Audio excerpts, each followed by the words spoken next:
edition of Unidentified History. Here, a part of the Attitude of Aggression Wrestling podcast. I guess we'll call it a network.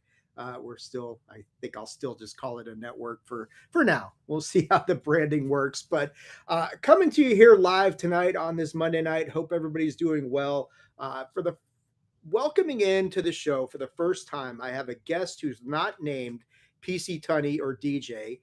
DJ with or without his shirt on, depends on whether you're a Game of Thrones fan or not. But I am joined tonight by a lot of you guys in the community will recognize him.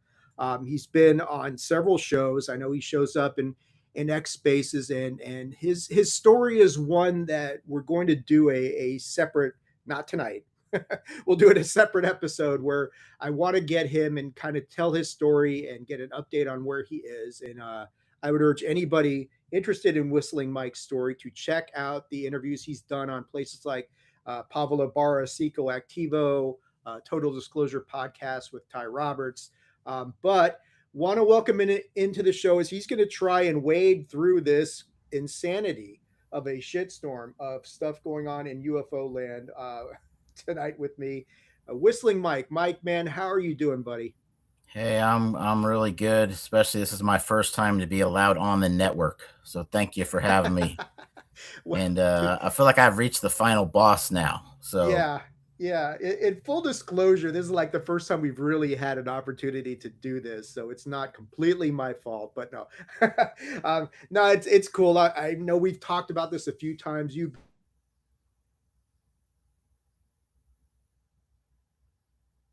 supporters of these live streams, as far as like what we're doing, and you've been a part, and you were part of the Roswell episode where we had the very strange stream getting cut in the middle of the episode yeah, because I I remember guess that one. I guess we trampled on somebody's copywritten material, which was very strange, because it's like I'm like, man, this stuff's like 30 years old. How can there still be a copyright? And it was telling me something like, I remember after the episode was telling me that when I looked at like the notification, it was saying the copyright holder does not allow this stuff to be shown on YouTube. And I'm like, well, if that's true, then why am I watching it on YouTube? It's like, Valid I'm like, argument.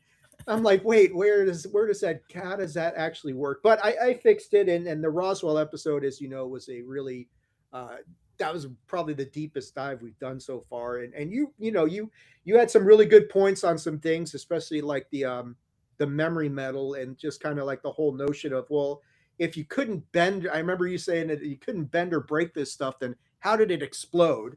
Why is it scattered everywhere? And so you raised some really good points in the Roswell episode that got us thinking. And I think in disclosure to people, anybody watching this, I mean, you and we're like I said, we're not going to get too deep in your story, but you are firmly of the opinion, aren't you, that this stuff that's all flying around, the things that people are seeing, that this is human tech. Now, where the tech came from, we don't know, but that's pretty much been your opinion consistently through your interviews and that sort of thing. Is that a fair statement?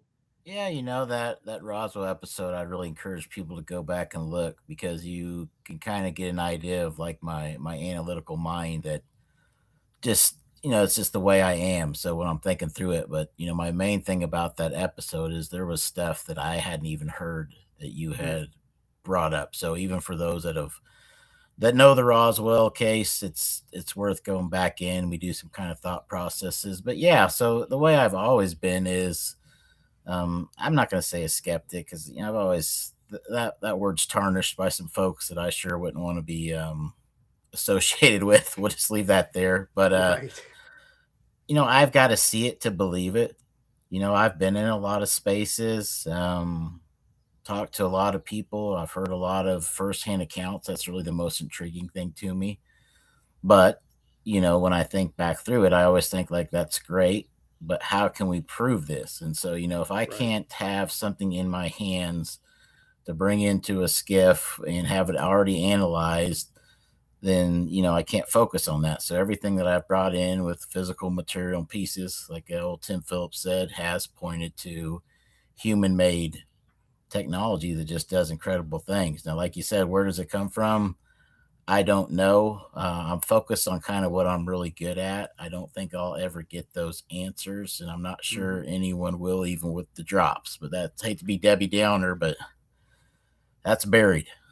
No, that's fair, and I think, and that's, and I think that's the important thing is no matter what side of the fence, and I'm much more, as you know, on the believer side of things. But yeah, no, the Roswell episode had so much information on it that there were things that even in my research, like, well, I didn't know that. I think like you and I watching the the guy that they marched up there to take the bullet for explaining Yeah, Project Mogul and the yeah, Project Mogul and the the bodies in the desert, that sort of thing, and he just like watching that video of him, which is kind of not the easiest one to find nowadays, but yeah, we were both like, okay, they put the wrong person up yeah, there yeah, in front of these guys because it's like, okay, dude, you're just referring to the book and you really don't have the answers that you're looking for. But yeah, I appreciate that, Mike, and I would really, yeah, I'd urge people to, the Kenneth Arnold episode and the Roswell episode are the two bookends, and they're really good stuff. Probably the best work I've done so far. But what we're doing here tonight is we're going to try and make sense of the last couple weeks in ufology, and because there's so much information out there, and I think no matter what side of the fence you're on, something is happening. I don't know what, but there is a definite push in the direction of trying to get something out there, trying to, convince the president to make some sort of announcement or to do something. And it's coming from all different angles. I mean, we're going to start off, we'll talk about the fifth tranche, as they'll call it, the fifth file drop, because there's some stuff in there. And then we'll get into some of like the news involving people like Matthew Brown, uh, Ross Coulthart Gerb, Part Two. Bob Bigelow started his own podcast talking about some interesting stuff. Dylan Borland had a big segment on Jesse Michaels' show. We've got stuff coming from the Time. Time has got an article on UFOs. The New York Post has got stuff with UFOs. It's been crazy, and so hopefully we'll be able to make some sense of it here tonight. And Mike's been kind enough to kind of wade through the morass with me and see what we can come up with. But um, let's go to the fifth file drop on the UFO files, and I'll say this right off the bat: there is virtually no video that I saw in this fifth drop that impresses me worth a shit. I mean, it's all, and I go a lot to, like, the way I do the file drops, Mike, is when they come out, Andy McGrillen will usually, like, he'll release something pretty quick showing some of the videos, and he doesn't comment on Andy doesn't comment on it. He just shows the videos and lets you make up your own mind. And then I usually wait a couple days for Richard Dolan to do his detailed deep dive on this stuff.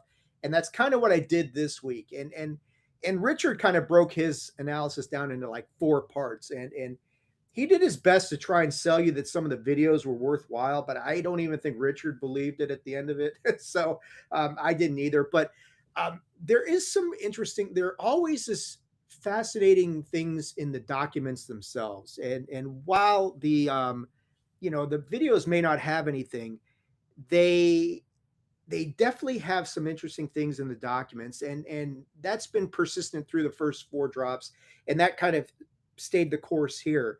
Um, so before I get into it, I want to ask you, Mike. I mean, we live in this generation where everybody wants instant gratification, and again, I don't want to make light of anybody who is afflicted with ADHD, but there is that kind of mentality that short attention span, people need to see videos, no one wants to read anything, no one wants to dig for anything. But is it really that surprising that the Department of War is not going to make this easy on anybody? It's like, look, if and it's stuff, and I think Bigelow talks about it. We'll get into that later on. That a lot of this stuff is hiding in plain sight. And there are things in the documents in these tranches that are interesting and kind of enlightening if you have the patience and the tenacity to go and look for that.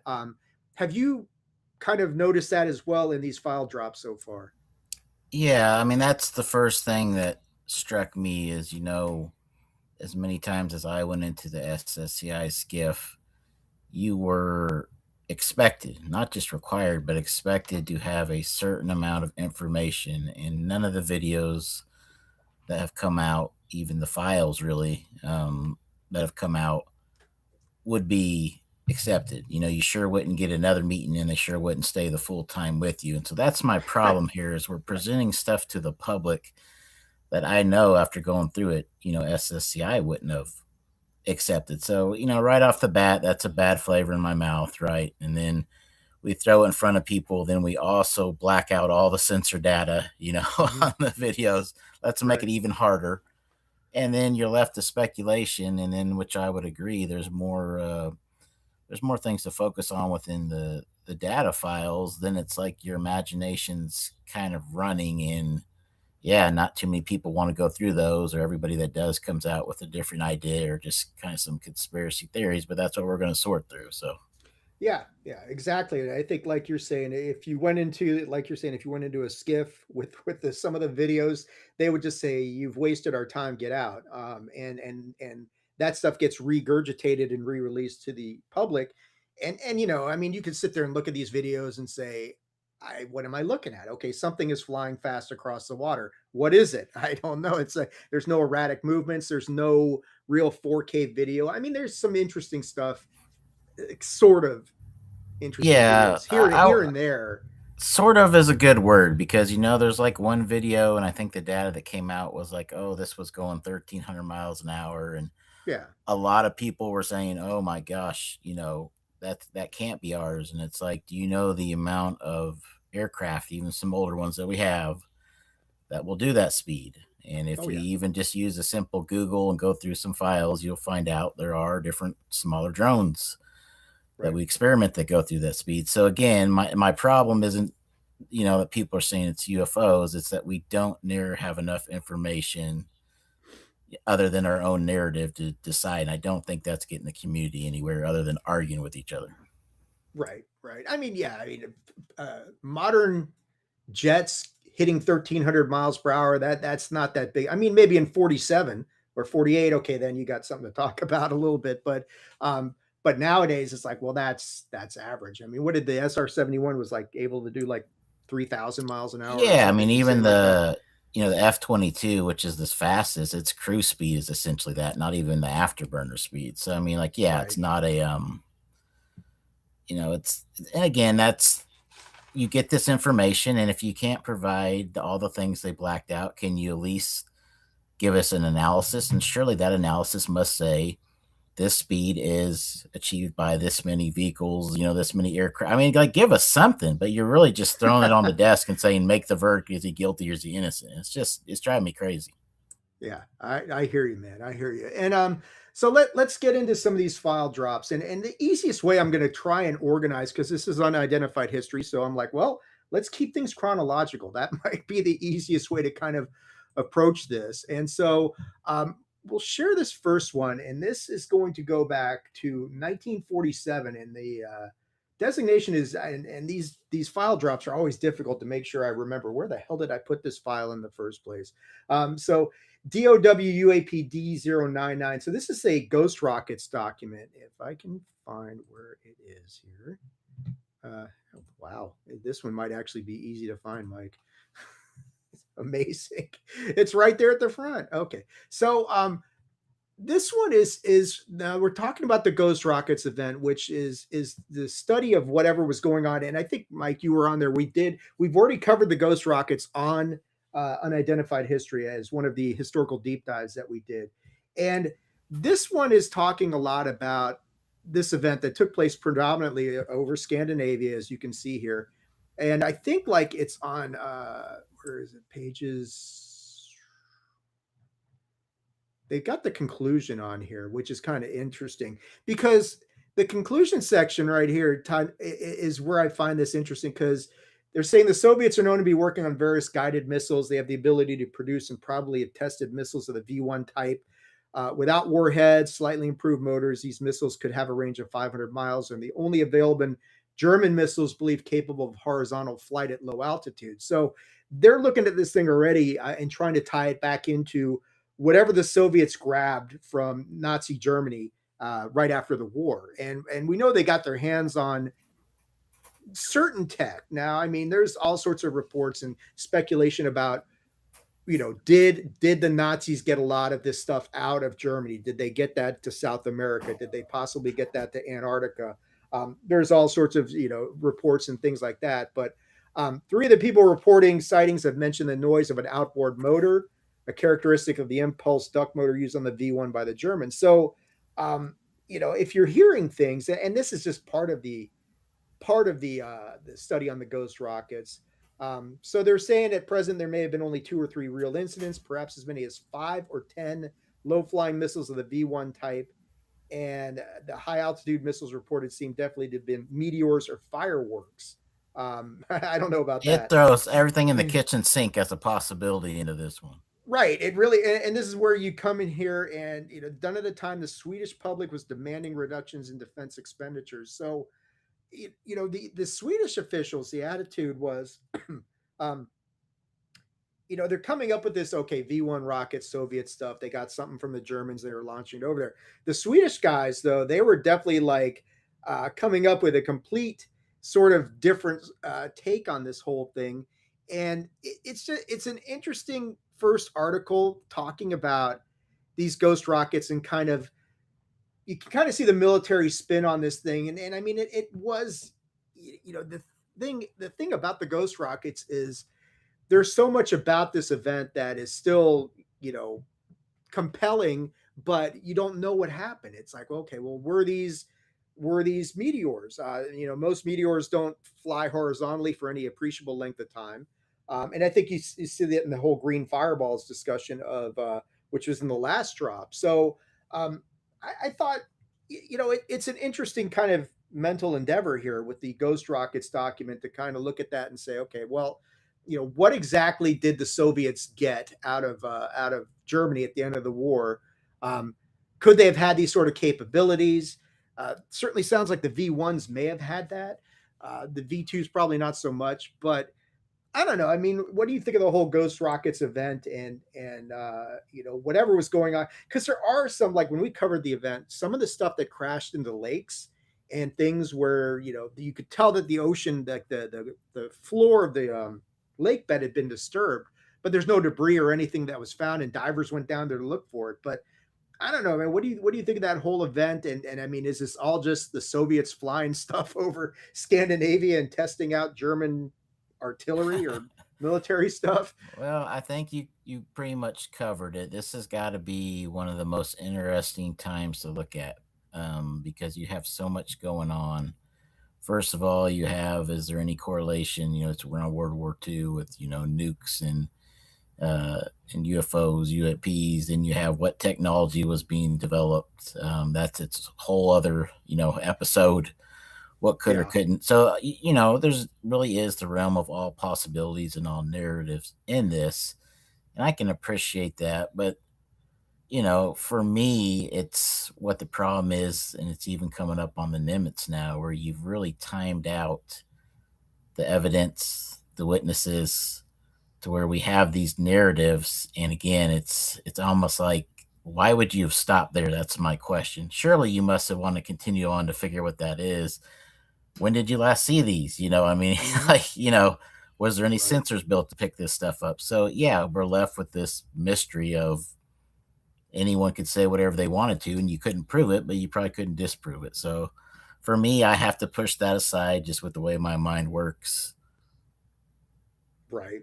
Yeah, I mean, it's an interesting start to this whole thing because it is one of the more recognized events in kind of like ufology is the ghost rockets. But again, like you said, they're throwing everything but the kitchen sink, and probably the kitchen sink as well, at this whole explanation to try and figure out, okay, what's exactly going on in Scandinavia with the predominant. I mean, there's certainly a slant saying this is the Russians. They're testing out some of the stuff they grabbed from Germany at the end of the war, and that's what we think this is. Even though the Swedish officials were like, I don't know about that, guys, but Eh, you guys That's a come up good with. point. And I think it may start, we don't hear a lot about when we do these analogies of things like geopolitics or saber rattling. And I think this is a good example of where, sometimes in geopolitics, you want it to be someone, even if it's maybe not, because that's the narrative you got to write. And, within the saber rattling, you want other countries to think something Mhm. Maybe you have, isn't there? I mean, there's like a whole game going on behind the scenes, and that's what gets complicated when we try and sit down today and look at the facts and figure out what's happening. Yeah, yeah, and it's unique seeing the different perspectives. I mean, this is 19. We're talking 1947.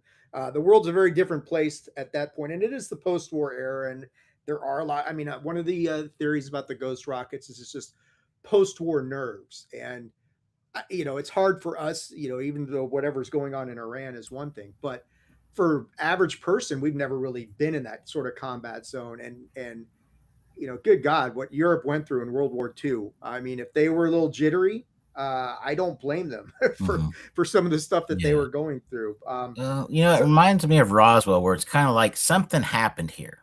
yeah, We don't know what it is, but I think there's more than enough to say something was going on. It's just what. right, and that's I mean that's a big thing about ufology in general. It's like, oh, something's happening. We just don't exactly know what it is. I mean, is it extraterrestrials? Is it something different? Is it all human tech? Is it this, that, the other? That's one of the big things about this. But let's move to the next document, which is like 1 year later, and this is a big one. And if I can find, where are you? Yeah, this one. So this is a massive document. This is probably the biggest document that they have in this whole fifth tranche. But there's some interesting stuff here that is worth looking at. And this is designated as DOW, what is this? DOW UAP D100. And this is a big project sign document. And they go back to like 1948 on here. And it's like, okay, let me find. So right off the bat, so page one of this whole thing, where they're talking about the conclusion. I mean, this is the interesting part of this is all coming from Project Sign, and I think this started in December 47, but they're talking about it in 48, and the conclusion here is very interesting because the conclusion appears inescapable that some type of flying object has been observed. Identification and the origin of these objects is not discernible to this headquarters. It is imperative, therefore, that efforts to determine whether these objects are of domestic or foreign origin must be increased until conclusive evidence is obtained. The needs of national defense require such evidence in order that appropriate countermeasures may be taken. So, the conclusion is right off the bat there that it's like, okay, well, they're clearly seeing something here that needs to be investigated further. And I think this is the document that so as we go along here, so this goes on. I mean, there's like several different pages where these conclusions, like different drafts of this whole thing have come out here. But they're talking a lot in this document. This shows up around like page 7 of this thing. Yeah, paragraph 1. In attempting to arrive at conclusions as to the nature of unidentified flying objects in the United States, the command has made a study of approximately 180 such incidents. So there's a lot of activity going on here in 1947 and 1948, which I don't think surprises any of us that much who have studied this to realize, yeah, there was a lot of stuff happening around this time frame. Um, but as you walk through here and they start talking about the morphology of these events, the objects described fall into following general classification groups: flat discs of circular shape, torpedo or cigar shaped aircraft with no wings or fins visible in flight, spherical or balloon shaped objects, okay, and balls of light with no apparent form attached. So they're talking about in this Project Sign document about some of the morphology that is more common. And as you go through here, and I'm not going to read all of it because I urge people go and there's 245 pages here. Not all of that needs to be reviewed, but it's here, paragraph 11, which is interesting here. It is considered advisable to present to the press information of those objects which we cannot yet identify or about which we cannot present any reasonable conclusions. In the event that they insist on some kind of a statement, it is suggested that they be informed that many of the object sighting have been identified as weather balloons or astral bodies, and that investigation is being pursued to determine reasonable explanations for the others. So here is the disinformation campaign, Sounds the familiar. origins. It really does sound familiar. And this is kind of the disinformation campaign taking form because they're like, look, We don't know what this stuff is, but if okay, I got some of our, and I think Mike, you'll remember Longhorn. He was on the Yeah. Roswell episode as well. Nick, how's it going, buddy? Yeah, we are talking about the Roswell episode, but we're getting into this. I mean, and I think on the last episode I talked about kind of the on the fourth tranche, there was something similar to this, which seemed to be like the origin of this disinformation policy. Where did it come from? When did it start? And right here you're looking at this and thinking, okay, so this thing is starting right here. Project Sign is saying we've got this morphology, we've got 180 of these incidents, we don't really know exactly what happened. Um, and now we've got, if we don't have an explanation, let's throw out weather balloons and atmospheric sort of conditions. And like you said, Mike, where have we heard that before? Yeah. Sounds kind of familiar, but it's I don't know what you think, man, but it's a little bit jarring to see this policy that we've known existed reduced to writing, and as an attorney, anytime somebody's reducing something to writing, that carries a lot more heft and gravitas to me, Mhm. because it's like, okay, if you're actually putting this in writing, now you've got a paper trail, and you've got, everybody talks about evidence. Well, you want evidence of the policy and the disinformation policy. I don't know, Mike. This is kind of a bit of a smoking gun, isn't it? Yeah, I would agree there. Even for people that have been in on this topic, and definitely for those that are new or getting brought in from the different releases, look back and see what Project Sign was. It's really something you got to understand. The study of UFOs for the government. So we are really getting to see firsthand. I'm surprised that made it in the release. Maybe that's a tell. If they think it's old enough, they're not worried about it. But like, yeah, I mean, they wrote it right in there what the Yeah. plan is, and maybe someone can jump on with AI and compare, Project Sign releases like this to the current release of reports from Arrow. But where I kind of want to go with this is to say that it was a busy week, busy last 2 weeks for UAP stuff, but also it was for, drones. And just 2 days ago, the commander of Northcom in Defense Scoop just talked about how we are basically helpless for drones in our U.S. airspace, and we have not developed anything to control drone swarms. And so I was surprised he said that, but that's the sort of kind of thing you're seeing here is they're finally admitting even today that what we've been hearing about, oh, don't worry, we got it all figured out, it's weather balloons and this and that. You're getting some leaks saying no, we don't know what's in the sky. So what is it, right? Right.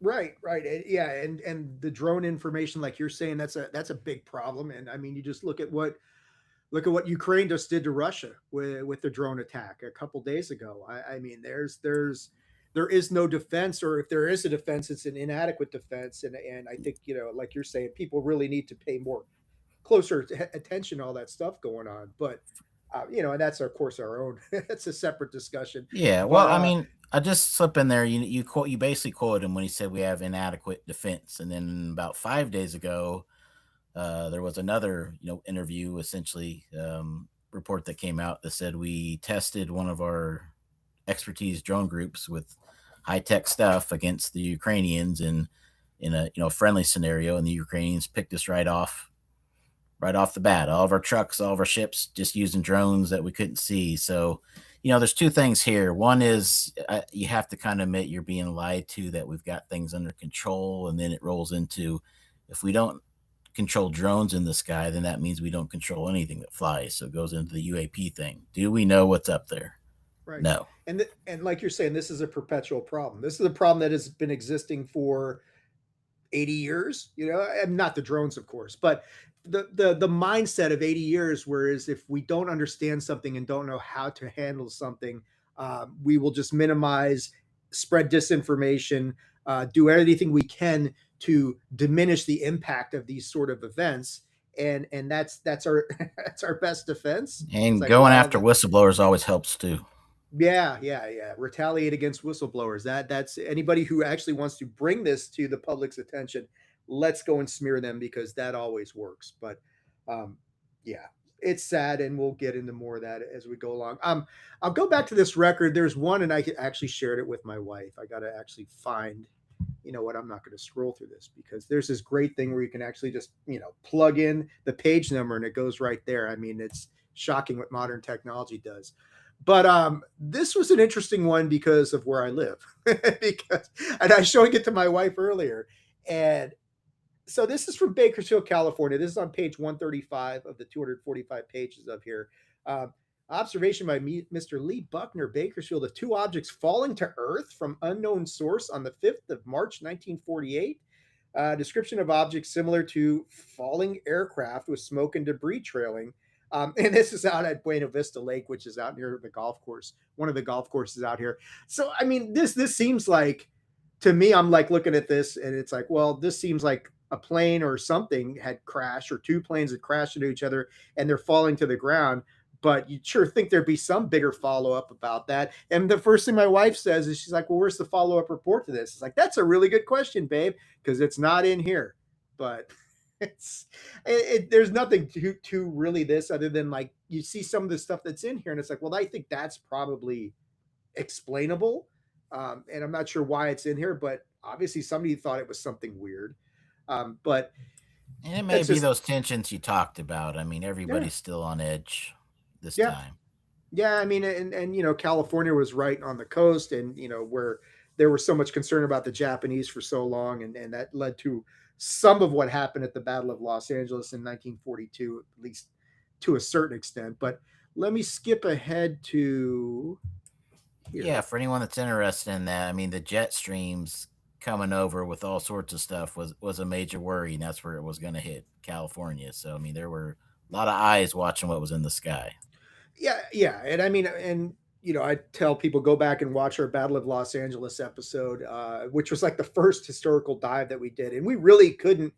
We really came up with no good conclusions at the end of that episode, other than a whole shit ton of artillery was fired and came up and hit nothing. So and if it was balloons, like you're saying, Mike, if they had traveled across in the jet stream and they showed up, they would have been blown out of the sky that night. But they got nothing, and so are there reports of a some sort of craft that was seen coming off the coast? Is that accurate? Possibly.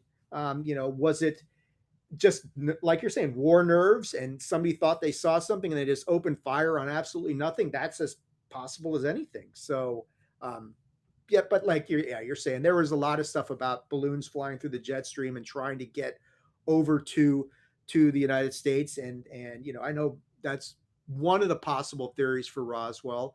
Um, getting that far inland at that point in time would have been tricky, but not impossible, of course. So, but anyway, I was going to go back and talk about. So they've got this analysis of the flying disc reports, and this is on page 240. It's at the very end of this thing. Um, and I mean, they just kind of go through what is happening here. They talk a lot about the morphology again, the formations of things, and they go through uh, here at the end the typical kind of reports that they're getting. And a lot of these are going to sound familiar to anybody. So they've got the 7th of July, 1947 in Portland, Oregon. On the same day, they got William Rhodes, and that's what we covered on the last episode. The Rhodes, one of some of the more famous UFO photographs were the Rhodes photographs. You've got July 20, and I don't know if this date is not right, because they're saying July 29th, 1947 was the Kenneth Arnold incident, but that's not true. I think that happened in June. So they've even got their chronology wrong here in this report, because Well, that was that's June. also familiar if you look back at that first Arrow report where they couldn't keep dates or names straight of what was going on or happening.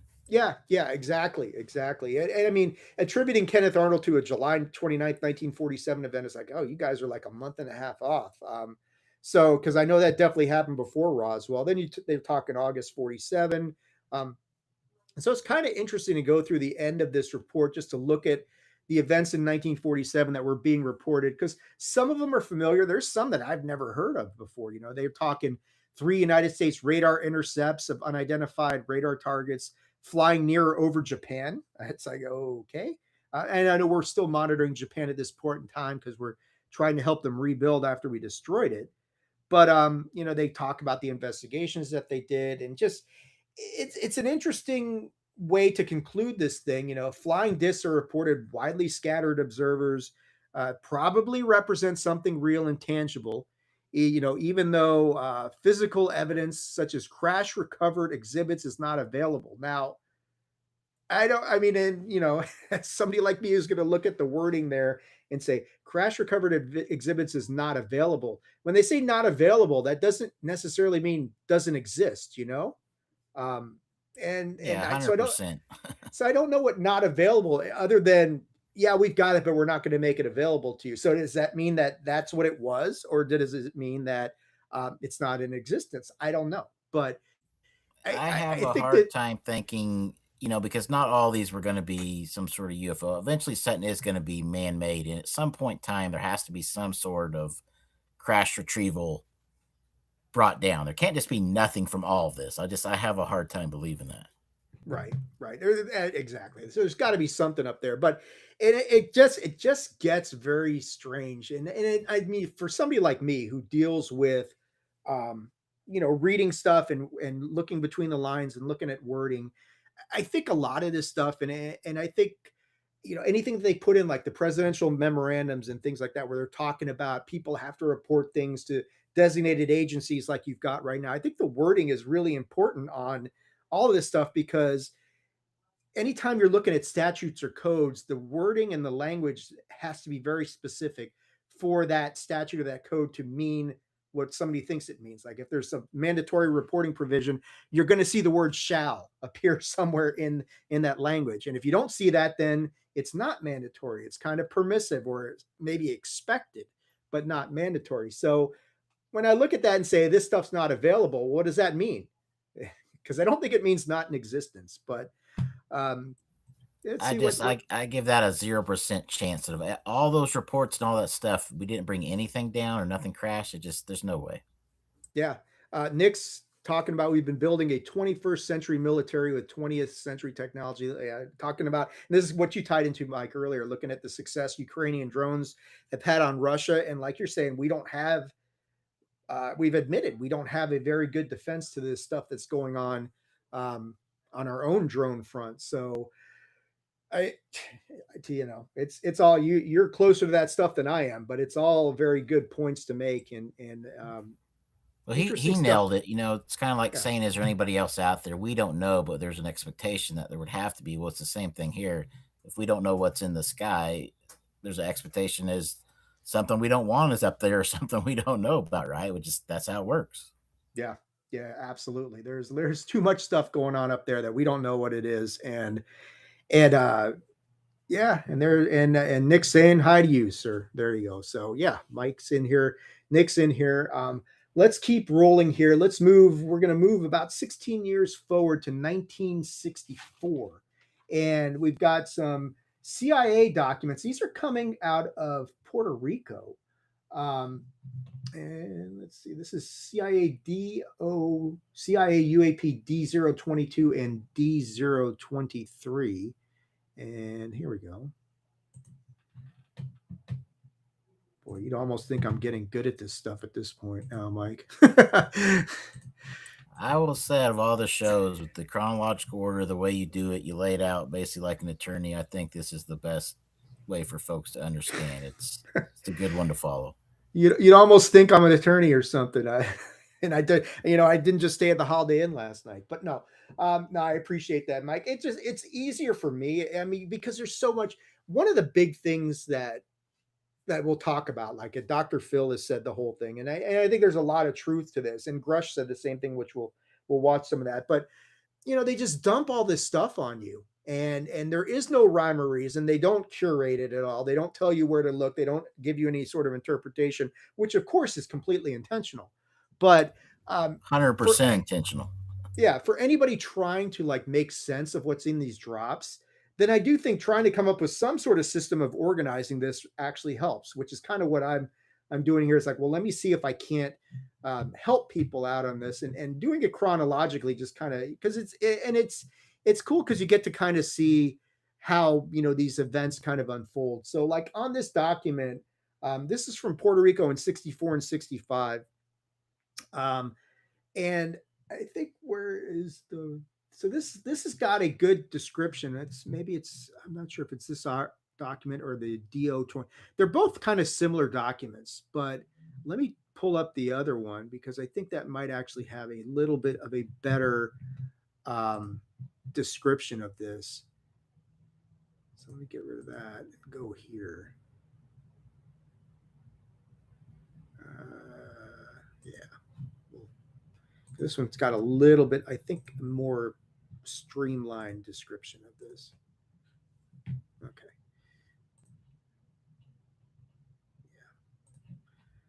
All right, so this is where they're talking about on November 19th, the USS Guyot picked up on its radar a contact tracking in excess of 3,800 knots.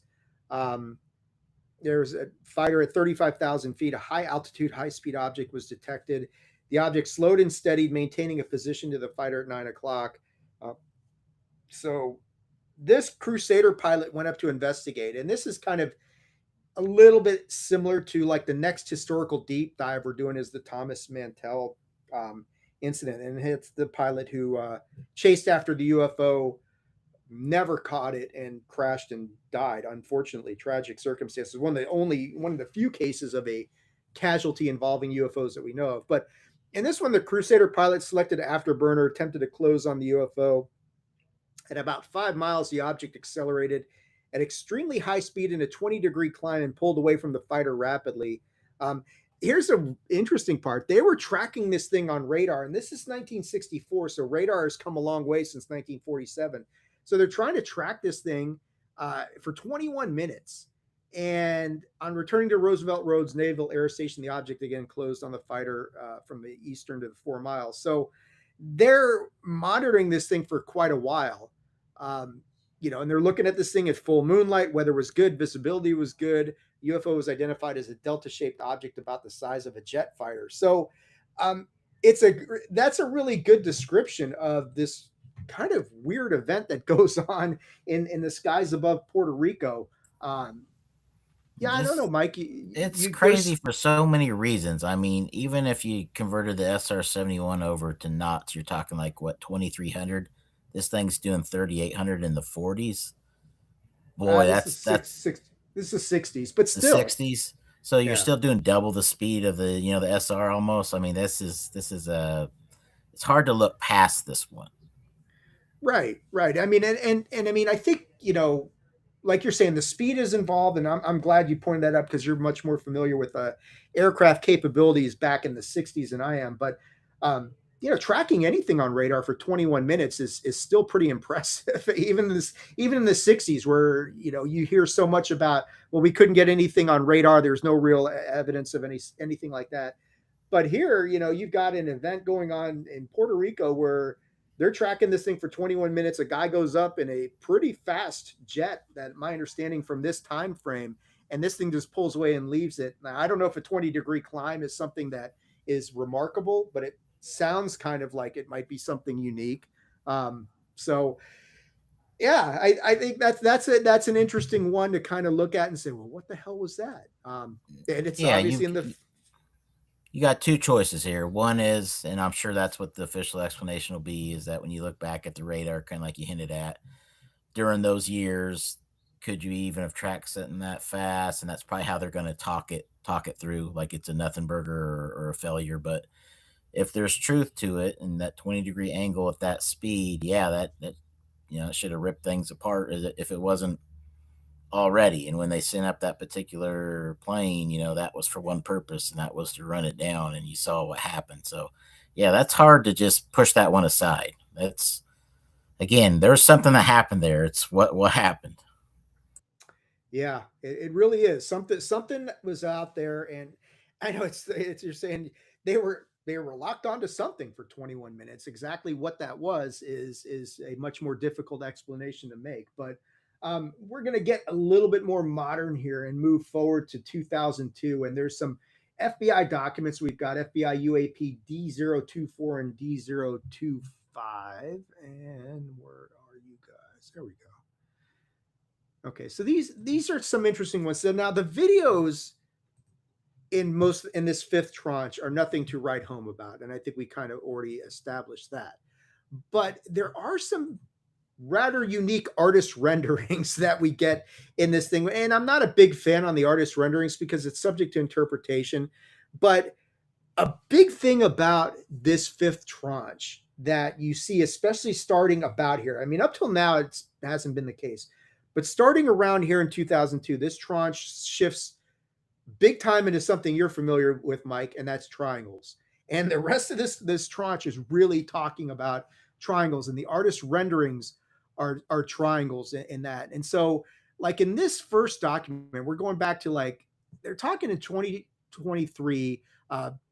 A lot of pilots seeing the same event occurring, namely seeing lights in the sky. Pilots have been discussing these events over, they see these things all the time. And if you've ever like thumbed around in the New Fork, some of the reports that the pilots have out there and some of the sightings you see there, there's a lot of this stuff where they see lights out the window. They're in strange formations. They're at elevations of like they're talking about this one. First observation of the lights occurred in October 2023, flying from Boston, Massachusetts to Dublin, Ireland. So it's a big flight. So they're seeing lights in the northeast towards Canada at an elevation of 37,000 feet. And the guy says, well, I think they were higher than that or 50,000 feet. Lights were white in color. Interesting, yeah, but that's not the better part of this report because they get here and he's got several events, but the one that stood out was this third event that it witnessed occurred back in June 2002. And they've of course redacted some important stuff here, and that's fine. But they're in Afghanistan. One night, somebody was outside looking at the stars with another pilot. This is something that we hear from time to time. At approximately 4:30 a.m. local time, noticed the stars were getting blacked out over Bagram. It appears as if something huge went overhead from east to west and was an equilateral triangle shape. The object moving silently at a consistent speed and altitude, possibly 150 knots. No lights visible. 500 feet in size, but he could not fully see the shape of the object. The other pilot would also observe the triangle, and when it passed over, stated, "Do you see that?" And they go this. So this is one where I will pull up the artist rendering here on this thing, and yeah, this is it. So I think people have probably seen this one so far. But I gotta tell you, I feel like we could have done better with AI than whoever they paid, or maybe like the old FBI sketch artist they should have brought in. These are terrible. And it's great that you bring that up because, like, when we get into Dylan stuff with Jesse's AI visualization of Dylan's event is remarkable. I mean, and I think I told Dylan, I was like, this really brings your experience to life in a whole new way. But yeah, this thing here, this is what the digital rendering of what you see. It is a black triangle. Now, I will say this, that unlike a lot of the triangle events, there are no lights in the points of the triangle. There's nothing in the middle. It is a straight up black monolith looking thing out here in Afghanistan. I agree with you, Mike. I mean, it's like, well, this isn't so spectacular. None of the artist renderings are spectacular. They get worse, I think. They do. I mean, and it's good to get, it gives you perspective, I guess, as to what you're talking about. But, is it anything that's going to be, for lack of a better term, dropping anybody's panties anytime soon? No. Well, but my quick analogy is it's 500 feet, so they should really have put something next to it for people to realize how big 500 feet is. That is massive, massive craft. And then, as you said, there's no lights in it, which we're not used to hearing. And then it becomes, when you get into how your eyes work, sometimes if you have lights, you can form a black space in the middle of them. Mm-hmm. How bright were the stars? What constellation was behind it? Maybe that's what happened. I'm just going through it without having the actual facts in front of me. But again, this really left us with not enough to figure out what happened. Right.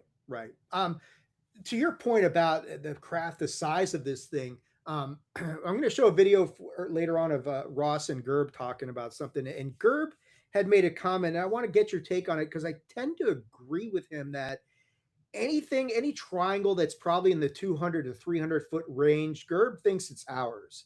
And I would probably tend to agree with him just based on statistical data where you look at the convergence of where are triangles being sighted more often. Most of them are in the United States. 95% are in the United States, and they all kind of go in that same sort of size range.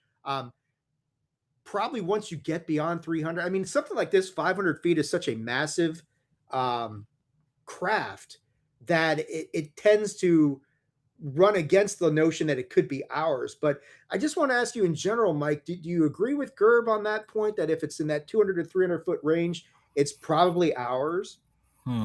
So there's kind of two answers here, unfortunately. The first answer is, what is it doing? And based on the characteristics of this one, it's not exactly, supersonic speed. It's actually quite slow. I think it's at 150 knots or something like that. So, Yeah. we don't even know if it's necessarily a craft like we think of versus some sort of, blimp or balloon. I know people won't like to hear that, but I mean, it'd be different if it was going through the air instantaneous acceleration. But for me, everything that I've seen and I chase is usually still fighter jet size. So that would be, you're talking 40 to 80 foot, not, this would be insane. I've never seen a city block or something. So I would disagree on that perspective. If it's showing some of the observables that we talk about, I think it actually has to be on the smaller side to be ours, but I haven't seen everything. So Yeah. Yeah. And I think that's fair. And Nick Scott, yeah, I want to post it because yeah, Jesse did do a great job showing the plasma. And I do have the video of that. So stick around, Nick. You'll see that later on when we get through the FBI files, or the this fifth tranche. But no, I really have, out of all of the morphologies of UFOs, the triangles, I really think, um, most of them I think are predominantly ours. I mean, there's some that are more difficult to explain. Dylan's maybe one of those that's a little bit more difficult to explain, but I have an issue with the notion that triangles are extraterrestrial or NHI in origin, just because they're so prevalent in the United States. I mean, and you don't really see. I mean, every once in a while you get a weird report from one of the other countries, but it's such a uniquely American thing that I have a little bit of difficulty saying, "Oh yeah, that's NHI." I and think most of the triangles are probably ours. I would agree with you, because also it seems like most of the triangles, it's, we do hear some of the observables, but we're not hearing the stories about like they landed and creatures got out, or it's really more of like it's got high performance Yeah. and it's a triangle, and that does lead kind of to our tech. Yeah, yeah, and I think like on that weaponized, where Jeremy Corbell had that, Daniel Gockrell was talking about that incident he had with the triangle, where this thing would fly to him, it would take off, then it would come back, and they would. So that to me is okay. They're testing something, because if you're really an NHI and you're taking off, you're not coming back to the same place. You don't get those kind of reports. So if something's just repeated a pattern and it's doing it like 3 or 4 times, like his event was, it's like, okay, that's them testing something out, and this guy just happened to be in the wrong place at the right time to observe that. And So there's been hints at that from Kirkpatrick in some of his interviews, where he has kind of, I don't know if it's slipped out, but he's mentioned that sometimes they have to go to people and tell them, whatever you're doing, quit doing it, because people are taking photographs and video of it. So I mean, these yeah, things do happen. yeah, and I mean, and Phillips, I know your issues with Tim notwithstanding, even he's kind of said, look, we're not really sure about the triangles, and other than that, they're there, but beyond that, we don't have any great conclusions of this sort of stuff. So it's interesting. The triangular shape has become such a more prominent feature of, UFO taxonomy, for lack of a better term, moving forward. But Yeah. Well, I would um, just throw in there as we move forward that I would wish people would focus more on the triangles, because even basically Arrow's kind of saying, yeah, they're there versus the orbs. I'm more of a fan of the triangles than I am chasing orbs.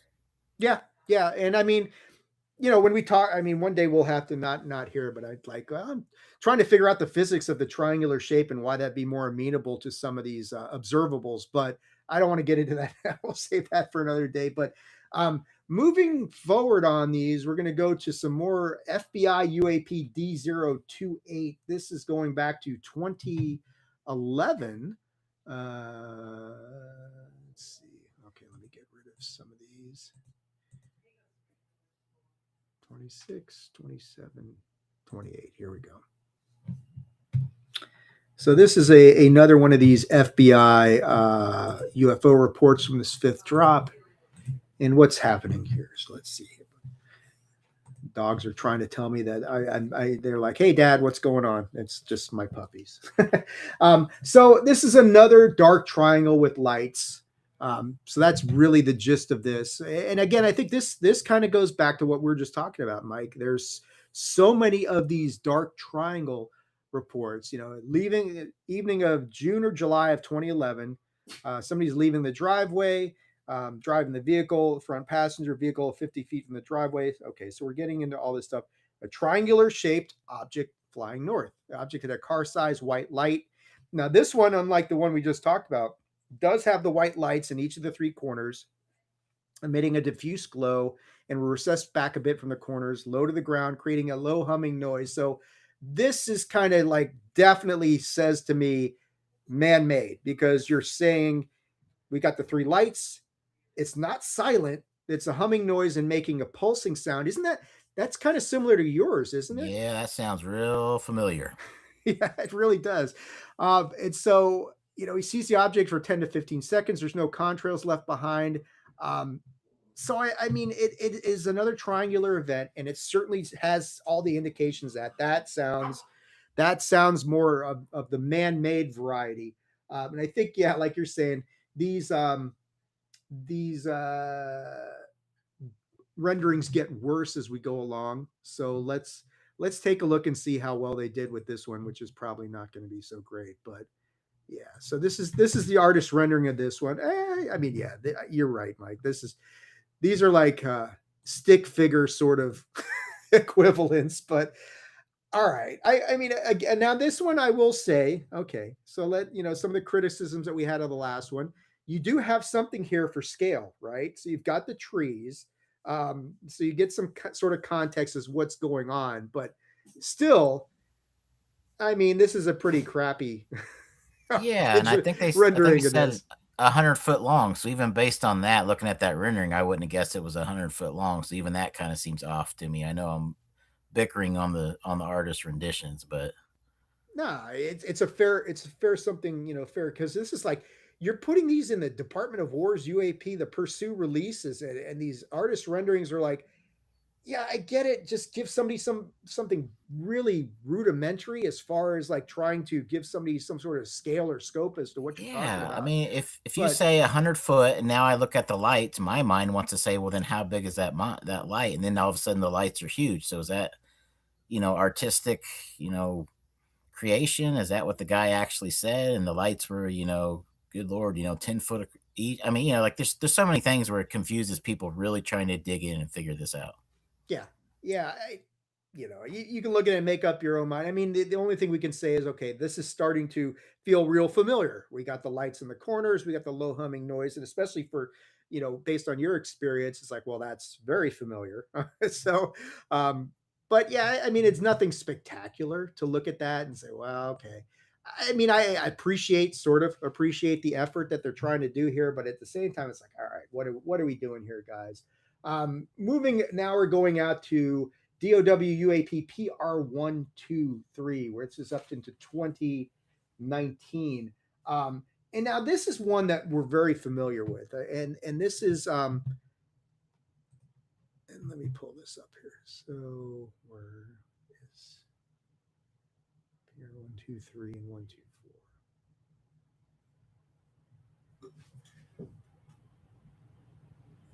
So okay, so these are, and I gotta, so this one, Mike, is and the reason I say this is familiar is because we have seen um, this event. Jeremy Corbell, first one who talked about this whole event involving the what happened at sea and the splash event, right? And I think Chief Wiggins has talked about this one on other things, and we've seen a lot of these sort of oh boy, this is all right. Sorry. I had this set to all instead of just limiting it in there. It's kind of remarkable when you set this to all to look and see how much stuff they've released so far. Even if not all of it is very impressive or compelling, it's still quite a bit of stuff is out there that has been released so far. But so yeah, so this is 123 and 124. And this is from 2019. I think these are going to be what we'll have to go off because they're more recent. I know people don't, that may be not what they want to hear, but if you want to research stuff, you want to prove stuff, you want to get on trail, hunt it down, this is what you got to go off of. Right, right. I mean, and this is what they're giving us for right now. So if you're really looking into trying to figure this stuff out, this is kind of where you got to be at this point. So, okay, so here's this one. So this one's actually some of the okay, so I lost my background, but that's all right. We don't care. So let me share this one. So okay. So this is some of the video that we've got here on this. And again, this isn't anything spectacular. So this is just this orb looking thing that's hovering above the ocean. I don't know, man. There might actually be a little bit of sound of this thing, but not much. Well, I mean, again, and I know we're analyzing it, so I don't want to just complain, but like when you actually go in to see the man right in the office, and you got sitting senators, and you've got a staff of all these, geospatial people, military, and SAP and CAPs, you would not be in that room with this video. Right. So I mean, again, it's like I'm glad we're getting some stuff, but I know there's better stuff.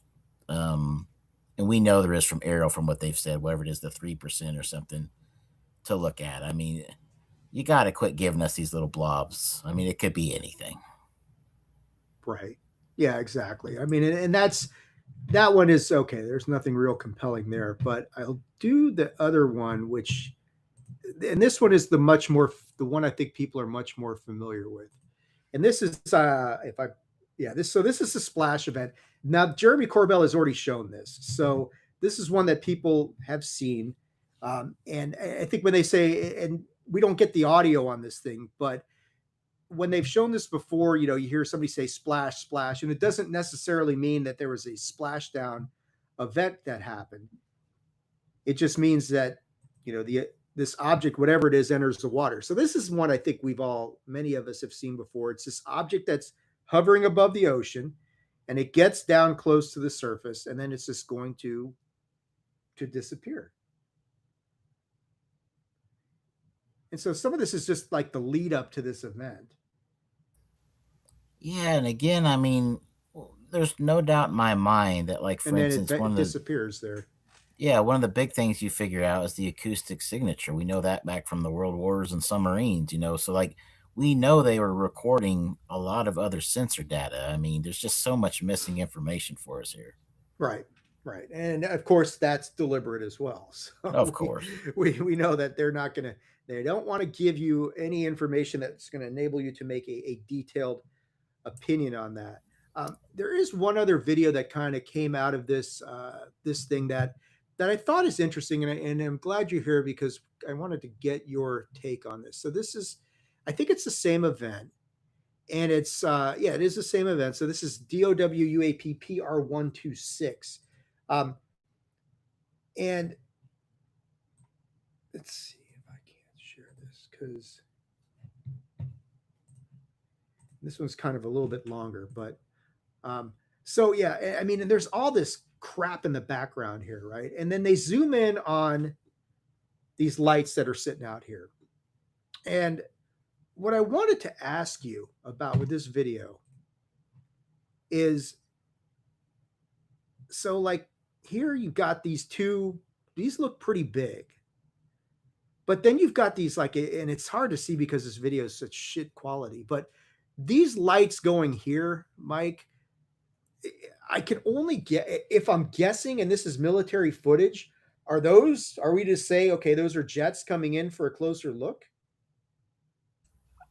I mean, based on what I'm seeing, this doesn't really look like anything I would say, like, I mean, I see stuff every night, right? And we go through the footage, and I wouldn't stop or record this or bring it in. I mean, I'm just not seeing anything that's like, oh my God, what is that? Now, if it's in a protected space and there's not supposed to be anything in there, I get it, but again, when we go to battle and we target things and shoot them down, the object is that they don't see us, so we pick it up from satellite or some sort of surveillance system, and then we send in the coordinates and we program a missile to hit it, or we know what the signature is, an acoustic signature, right? And we know. So I mean, there's so much here that it's like, how stumped were you really? Because Kirkpatrick did say that he got a lot of files where in the files it would say it's probably a balloon or it's probably this or that, and they would send it in, spend 6 months on it, and say it is, and he'd say, why did you send it in then? Now I'm not saying that he's right on everything or backing him up. I'm just saying, like, is this one of the files they shoved off on us, right? So the good stuff. Yeah, and the only reason I'm showing this is because I just was curious. I mean, if this stuff that's flying around these objects would kind of suggest that, okay, well, those things might be pretty big, whatever they are. But I agree with you. This doesn't show anything. I mean, it's like, well, those lights could be anything. But I just, when I was watching the video, I'm like, well, what is this stuff flying around? I mean, that could be could be drones, going in for a closer look. But yeah, there's not a whole lot here that's compelling. Um, because yeah, I don't see. It's like, well, okay, looks lights in the sky, could be anything. But yeah, I agree with you. This is, if you brought this in, this is not anything that's going to blow the skirts off of anybody who's watching No, they this. would have tossed you out over this one, Dave. You would never have been back in. The end. The end. So, get out. Thank you for playing the home version of this game. All right, so I mean, stuff there. We're almost at the end of this file drop. We'll go to uh, DOW UAP D101. This is from 2021.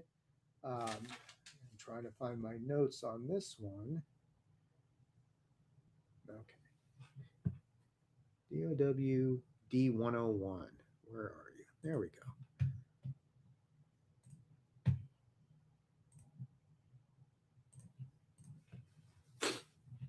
All right. So this one is A lot AC of ink on that 130. one so far. Yeah, there's a lot of ink and a lot of stuff that's been redacted. But what's interesting is you got an AC 130 crew observing approximately 25 instances of UAPs viewed in IR as cold orbs in both white hot and blackest hot mode during the sortie. Um, Two UAPs were observed flying in a loose but coordinated formation, increasing and decreasing altitude like a wave. So, they're trying to calculate speeds using TAC tool. I mean, this 1,300 miles per hour. Okay, you already talked about that, Mike, and said that in 2021 is nothing. Um, UAPs observed maneuvering speed at 250 miles per hour. No means of propulsion were observed. So nothing really striking about that one. And again, this isn't like the Nimitz with the Hawkeye. This is a 130. This is like a big giant old gunship, floating around up there. So Yeah, may not have been the best, intelligence gathering asset that we have. yeah. I mean, it's like, well, where's the video for this one? Like we've been saying, and like it looks like they've redacted something here under FOIA or something. They're like, nope, we're not giving you that information. Well, that's kind of interesting. Um, but I mean, it's kind of fun because it's like, okay, 25 instances of UAPs that they're definitely seeing this in infrared mode. The speed isn't anything spectacular, but it's like, all right, I don't know. I mean, Well, I mean, this is actually right up my alley, and when you and I get together and talk, we'll probably get into this, but we've kind of mentioned it, and I definitely have tonight. Like, look, there's stuff in the aerospace that shouldn't be there. There may be worse things than aliens. We saw from Langley, they couldn't grab them on the radar, right? They couldn't bring them Mhm. down with the tech we have. Look, that's really for me what it's pointing to. It's not saying aliens. It's saying someone's purposely doing this just to let you know we got you if the war kicks off. Unfortunately, which is what the whole article I brought up earlier was about. Yeah, and I mean, and to your point, that can be even a bigger concern than, because the NHI, if they're real, they haven't really, well, depends on who you talk to, but they haven't really shown any sort of overt hostility that we know of. I mean, unless you're talking Colaris and in the late 70s and that sort of thing. Last one I'm going to look at is this is Okay, FBI UAP D026. This is from 2023. And this is one that has gotten a little bit of airplay. I mean, and this might actually tie into something else we're going to talk about in just a minute here. So, um, this is coming from Colorado Springs. And, you know, there's a, you're talking about a lot of ink, right, Mike? I mean, there's a lot of ink here that is just That right. is ridiculous. Yeah, that is, I mean, it's like, what are we hiding here? So October 23 at approximately 10:50, somebody, we've wiped out his name and his wife. It's okay to say he's with his wife, I guess. Sitting on the back porch of their residence located in somewhere in Colorado Springs, Colorado. Porch faces towards the southwest. They're sitting with their backs toward the house. They couldn't remember how many stars are in the sky. Something flew over the house. This UAP appears low in elevation, possibly as low as 300 feet, roughly the size of a large SUV. And as we go along here, UAP looked like a perfect triangle. Okay, but because of his viewing angle, he couldn't definitively say whether it was isosceles or equilateral in shape. Could have been either dark gray, silver in color. And then it kind of goes on, and the UAP moves in a straight path at a consistent elevation, moves quickly, covers a large distance in the short time they observed it. Um, they talk about the left side banking up quickly to an almost vertical orientation. Okay, there's something that we don't normally hear that's a little bit different, but it doesn't change path or elevation. This UAP is completely silent. So, okay, now we're starting to get into some of the observables like you've talked about, Mike. Didn't feel any static or rumble, no other effects. The guy's familiar with how an aircraft moves. He says this doesn't look like one of those, doesn't look like United States Air Force aircraft, including the unmanned drones. Yeah, something, yes. And immediately following the event, both he and his wife, who also witnessed UAP, went inside to separate rooms. The wife remembered seeing a dark seam running around the edge of the UAP. Now it's spelled wrong. I think they mean like a seam, like some sort of fabrication or construction thing. Yeah, I But think so. so I think that's pretty safe. They've given us an artist rendering on this one as well. So let's see how much we can criticize this one, Mike. I'm ready. Yeah, exactly. So here we go. Yeah, this one's because this one's really, you're gonna love this, Mike. Um, oh, that's the wrong one. Hold on, I got the wrong page. No, while you're doing that, just some food for thought. You got to be close to hear the noise. So on some of these, I honestly wonder if it's because there's a distance that they're not picking it up right. I don't know what the wind speed was. I don't know if they live close to a city. I mean, there's all sorts of things that could throw off. So I'm not so sure that's necessarily a determining factor. And on the lights, I mean, you got lights go on, lights go off. So I'm not sure that one is either. So I'm still kind of Right. partial to splitting those two right yet. So this is all. So they're sitting out back, right? And this is all we get of this artist rendering is up here in this corner. That's it. I don't, because I've looked at this like 10 times. Like I don't see anything else in here. There's not. I see this anomaly up in this corner, and that's it. And I mean, come on, what the hell are we supposed to do with that? And that's like, what the fuck is this? Yeah, so I'll point one thing out, and again, because we don't have the information and we don't have the people in front of us, this one is a little bit different from what I'm looking at on the screen because the front of this is a little more rounded, kind of like you think of our Stealth or B2 versus the perfect sharp triangle points on the other ones that we've been seeing. Now, that just may be how the drawing came out. I don't know, but right. again, that would tell you stuff is different. Yeah, and the guy was saying that he couldn't tell from the angle whether it was equilateral, whether it was more isosceles in orientation. So his description is far more compelling than this artist rendering, which is virtually non-existent. That that sort of thing. But that I think that pretty much brings us to the end of this fifth drop. So I think conclusions we can take away from this is like the documents have some interesting things. The observations of the witnesses established to me, at least once we get around into the 2000s, a number of events involving several sightings of triangles. I mean, we went through at least at least four different sightings of triangular shaped craft. Some of them sound very familiar to like your experience, Mike, with things hovering low-ish in orientation, making some sort of sound, that little wobble that I think you talked about on Ty's show. Um, so most of these sound pretty, human in tech or origin. The one in Afghanistan, the sheer size of it gives me some pause, to say, well, I'm the same. yeah, that's a big freaking triangle that's going over there, and it's completely black. So that's the one that stands out. Okay, that's a little different than the other ones we've had. But the artist rendering probably doesn't do that justice. But um, I mean, we did see the one document with the where they memorialized the governmental position on disinformation and debunking, which I thought was fascinating. Probably the biggest, like, that's the biggest smoking gun out of any of the out of any of the tranches so far. Is like, wow, you guys actually just put it in writing right there like that, didn't you?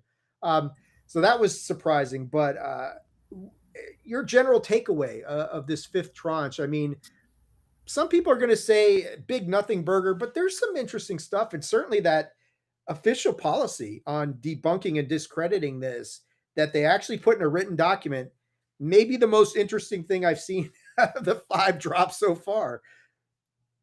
Yeah, I would agree. I think what people should do, and maybe we'll do it. I mean, you sit down, but go to YouTube and just type in "Ghost in the Machine." It's an Mhm. actual military unit that handles disinformation. I mean, we have that. We've had that for a long time. And it's kind of one of the videos you watch, and you either think, "Wow, I'd like to go work for them," or like, I don't know how I can trust my government any less." When you see some of the stuff that like they've been up to. But I mean, yeah, I was surprised to see that in writing. Triangles I actually thought was good releases, even though it wasn't what we want. But I would say, without having to bite my tongue too much, that there are better triangle cases. But guess what? They're not getting released to us. So I think what Yeah. my understanding is that definitely this is still kind of along a media push. And I said that on Ty's show, Total Disclosure, before Dr. Phil showed up, and I think that's what we're getting led through. So I think your best real date to get something big, I think, is going to be before the primaries. So until then, this is what we're going to kind of get to see, and hopefully, there's at least something in there out of each one. But people are being upset. It seems like the theme is people, even UFO folks, are getting kind of sick of this. Yeah, yeah, they are. People are losing their patience because of a lot of the stuff that's going on, and you keep thinking that for people like us who study this stuff and are waiting, where's the good stuff? Where's the goods? Where's the interesting things? Where's the compelling video? Where's the compelling evidence? Now, some of the stuff that's in the documents is very interesting, but a lot of it isn't. And I mean, we still haven't seen any great video evidence of any of this stuff yet. And you start to wonder, where's the 4K stuff? I mean, everybody wants the 4K, the gun camera footage. Uh, Everybody's wanting that, and it's just not happening yet, or it's not happening fast enough. And I think that's the frustrating part is we know they've got this. Like, why aren't they releasing this? What is the holdup?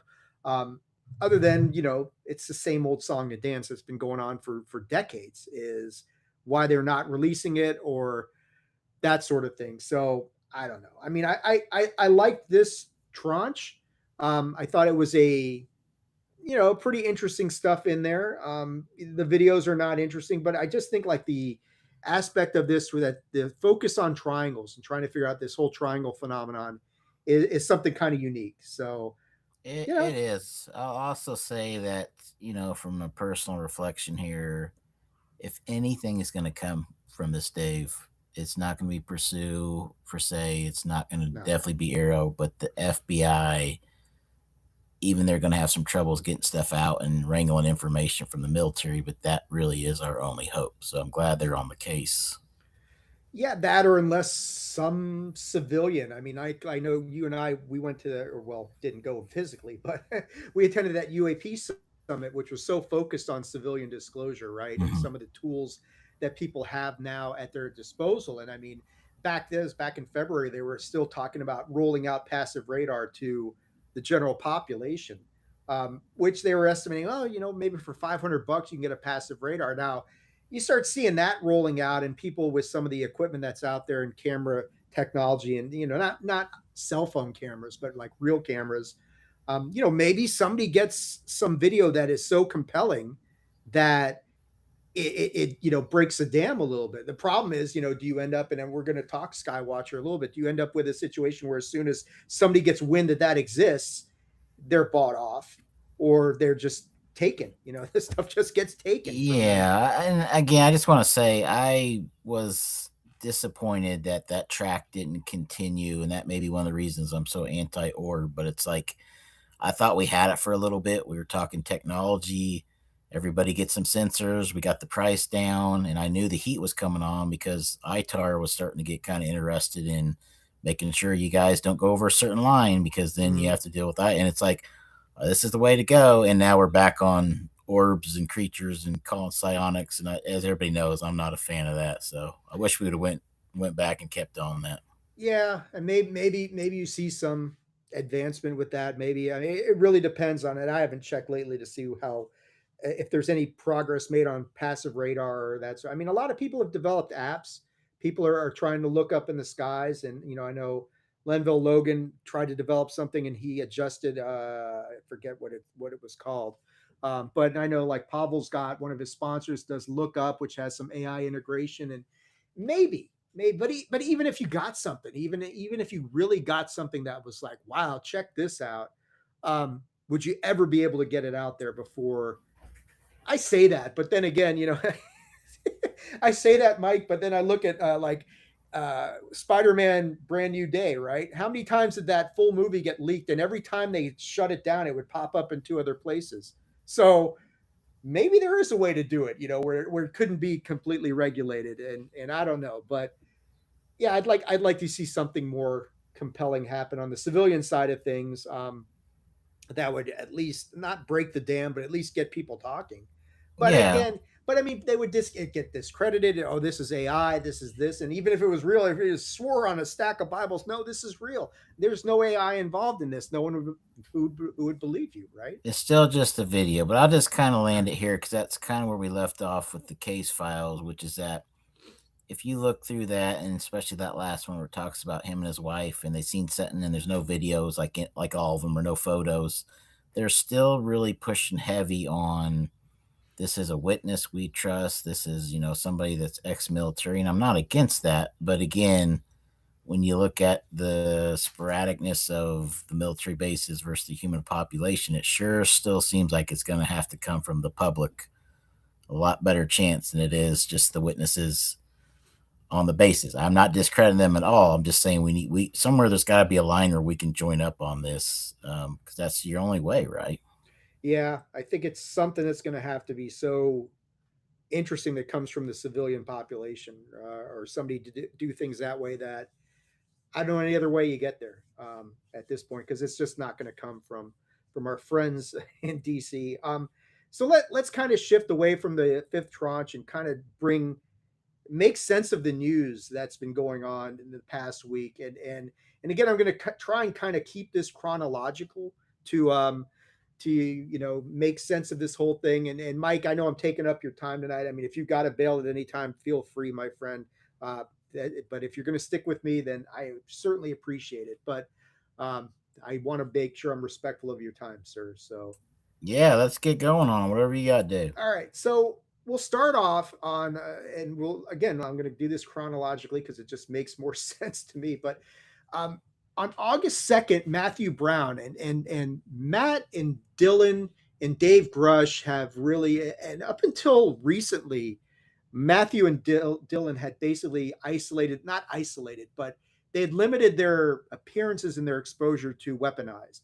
And of course, some of the stuff that came out of Contact in the Desert was involved as well. But they're starting to make the rounds now a little bit more. And he showed up on Judicial Watch a few weeks back.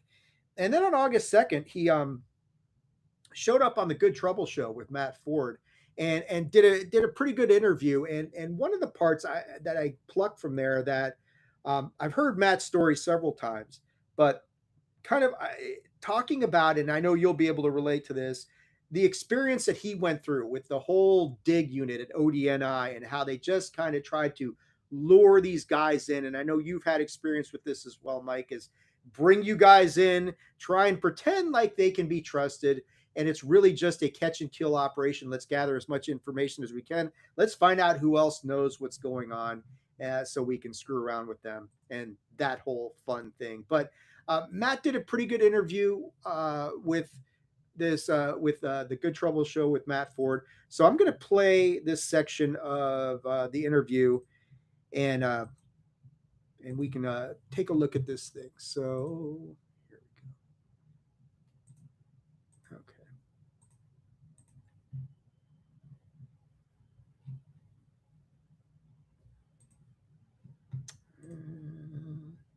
I want to move on to what happened when you went to Odie and I. For folks that, let's say, just haven't watched the Weaponized podcast, walk us through what occurred, why you were called. Tell us a bit about when you went there, and if you don't mind, maybe who interviewed you, those sorts of things, whatever details you can share. Because I think all of that is important, especially with what is currently happening with Odie and I. Sure. That whole saga is probably an hours-long conversation, so I'll try to be brief. The genesis of this was having an Odie and I agent reach out to various people in the disclosure movement, especially whistleblowers with the national security background and their allies, insert himself as a friendly person who just wanted to get to the bottom of this and help expose the bad guys, win people's trust, and from there, get contact to people like myself and invite us in so that we can help them figure this out from the inside and bring it back under proper oversight and control. That whole process, I personally had an immense amount of skepticism around it, and regretfully did indeed make the choice to go in. It was kind of a catch-22 situation where the government's saying that they're coming to whistleblowers in good faith. Well, as a whistleblower, you're supposed to consider doing so to help people. And that experience, once we got into the room, nothing lined up with what was discussed priorly.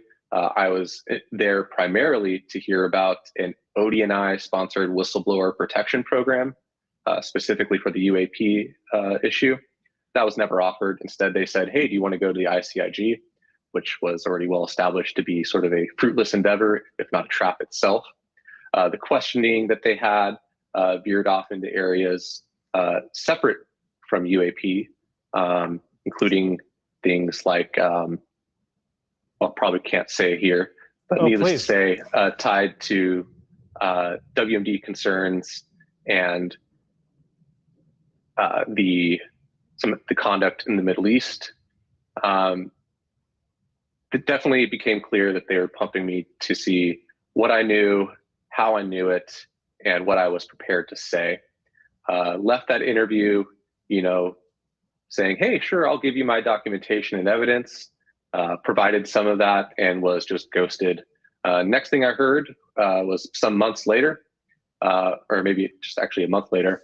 And that was, the news from the Weaponized team that the Odie and I officer who was working under James Erdman III, and in fact was the only officer working the UAP issue for James Erdman III, was saying that I had fabricated all my evidence, that I had made up the Immaculate Constellation program and the documentation in the report, which was separate from the Immaculate Constellation program, and that I was an anti-Semite. And of course, as it's become famous now, I received that news, ironically enough, at my friend's Jewish wedding. So insane. They did not do their background.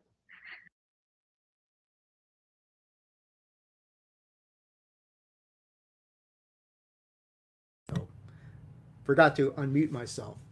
So anyway, Mike, I suspect you can relate to a lot of what Matthew is talking about there with whistleblowers and luring them in to kind of see what they know, how they know it, and how much of that information they're willing to give away. But every time I hear that story, it disturbs me more, to be honest with you, Mike, because it's like, these are guys, Matt is one of these guys who just kind of stumbled upon a program and tried to do the right thing by reporting this and just got retaliated against. And now because he knows a few things, they try and bring him in to see what else they can gather out of him.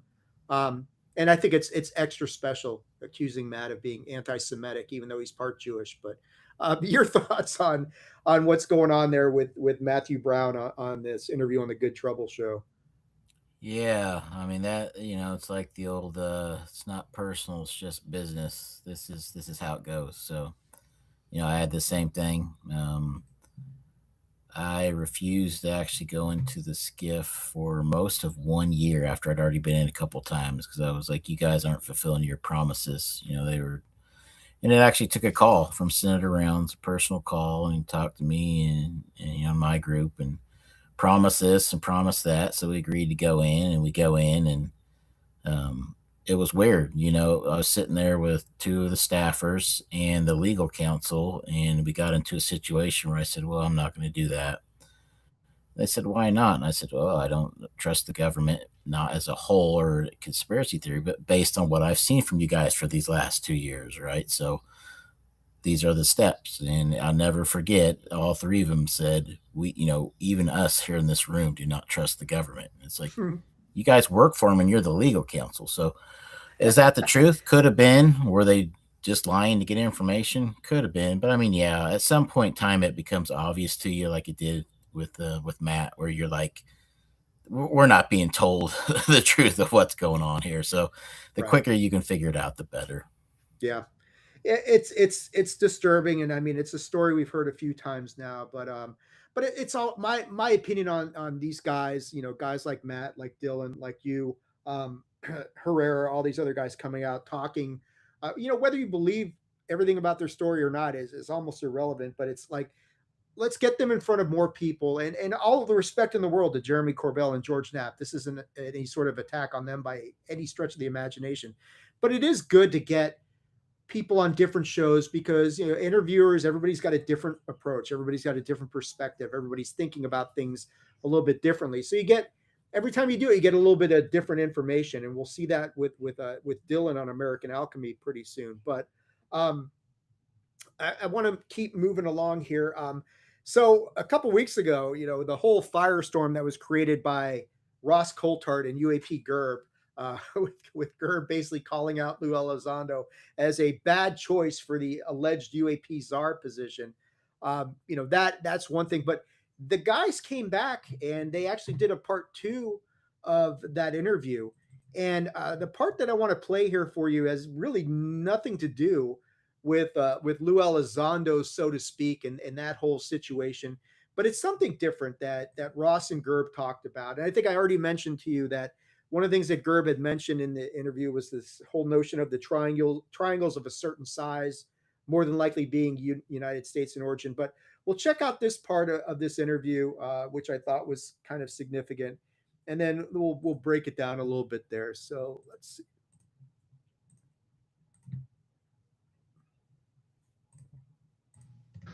So I keep on coming back to that central question. Isn't it all a bit hopeless? Because, I mean, I was talking to somebody recently who said to me, if the intelligence community want to hide something, they can do it, no matter what the executive arm of government says. Well, here's a little bit of hope. Representative Burleson sent a letter to MIT Lincoln Labs, an FFRDC that was the reimagining of Vannevar Bush's MIT radiation lab. Burleson requested a specific film in this legal interrogative, given by Edward J. Ruppelt, leader of Project Blue Book in the early days. That was given in 1952 before the Robertson panel, so probably pretty interesting. And in the letter, Burleson specifically states, this is the file name, this is the video, this is the date.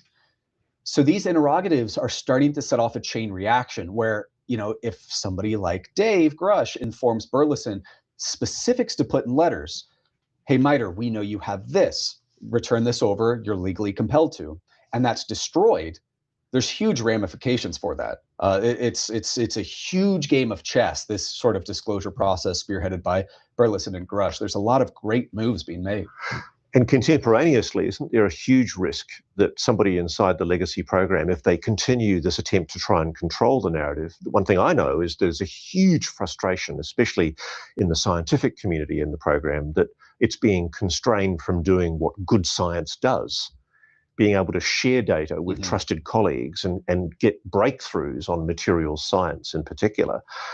Isn't there a risk of a catastrophic disclosure, just like what was portrayed in the Disclosure Day film? And that would be very horrific. That'd be an uncontrolled rollout. I know a lot of people kind of in the community on this topic call for catastrophic disclosure, but I don't think they understand what they're talking about. Right. I think that could be detrimental to the U.S. as a nation and possibly the globe as well.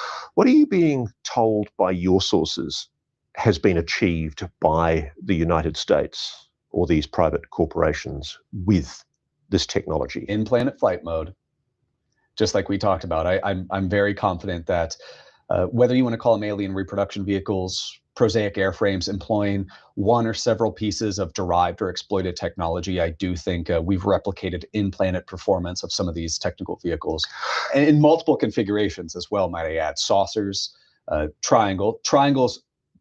I would imagine most triangles that are 200 to 300 feet long or in diameter are probably ours.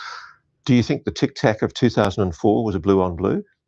Well, that's quite that. So I know you still to this day get asked about that. I think it's possible. It's become the holy writ. It's really interesting to me that all I ever did was report what I was told by sources, multiple sources, that the Tic Tac 2004 incident against the USS Nimitz carrier battle fleet, it was operated by somebody connected to Lockheed Martin.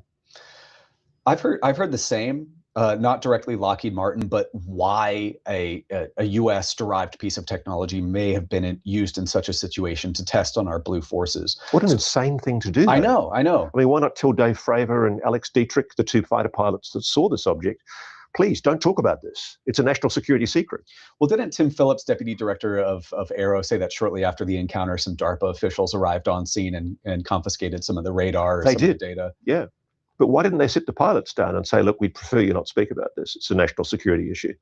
I think that those pilots, same thing with if the Tic Tac was Lockheed technology, which I don't know if it is, it could be, it could not be, but these pilots would not have a need to know to be briefed into that capability. I think that was the worry, that if you asked them to shut up about it, the chances were you were actually confirming it was something that was a US controlled program.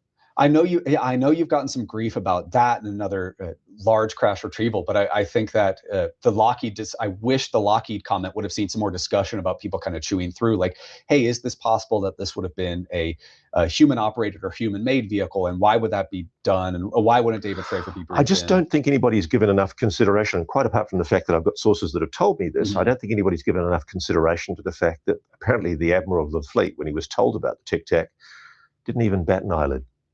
No, and I know Jeremy Corbell staunchly says that the Tic Tac was non-human technology. I'm still open to it. I don't know. It may very well have been non-human technology, but who was operating it? Right, that's true. Yeah. That's the issue. And I think people have completely missed that distinction. And I've always made that point, that we don't know whether it was non-human technology or whether it was jury-rigged human technology combined with non-human technology so that it could be operated by humans, or whether it was human technology full stop.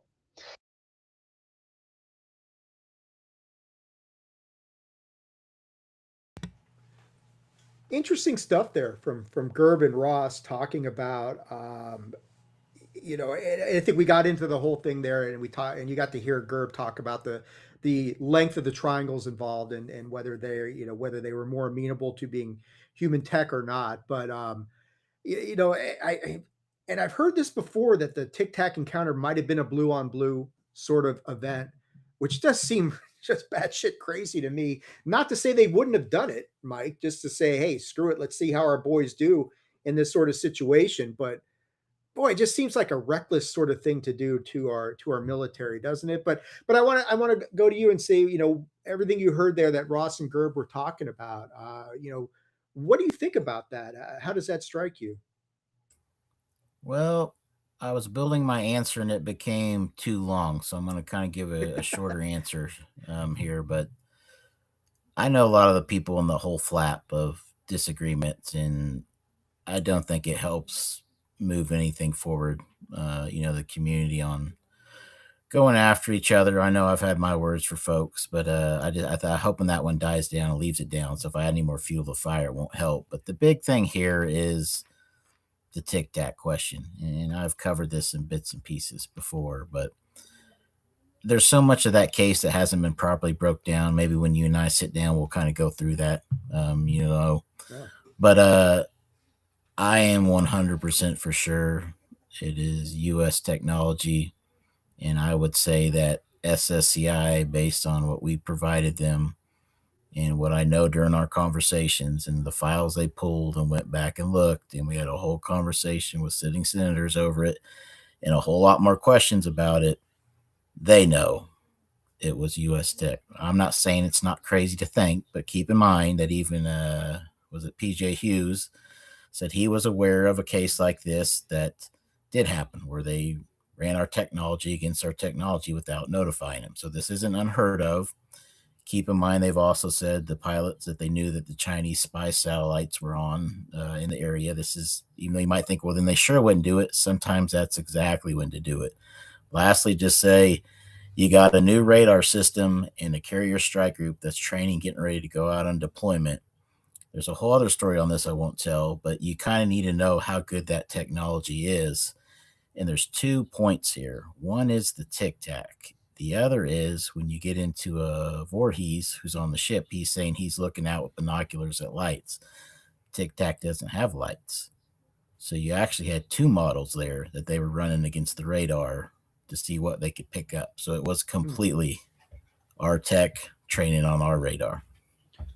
Yeah, and I think the thing that it's always concerned me about the Tic Tac event, just just from both sides of the fence, is um, because there's multiple radar signatures, right? They track like four, like they're saying there's a fleet of them. So, um, and like you're saying, they may have had different models of the Tic Tac going on at the same time to try and test out, okay, how do they do against this version? How do they do against that version? So, I mean, and like you said, we'll get into this on a different episode, but do you think they've got like a somebody, whoever's developed this, you think they've got like a fleet of these sort of craft that they've developed out there? And I mean, I don't know how you define fleet, how many is in a fleet, but it sounds like you're of the opinion that they've got more than one of these things out there, and they may have flown multiple ones in this event in 2004.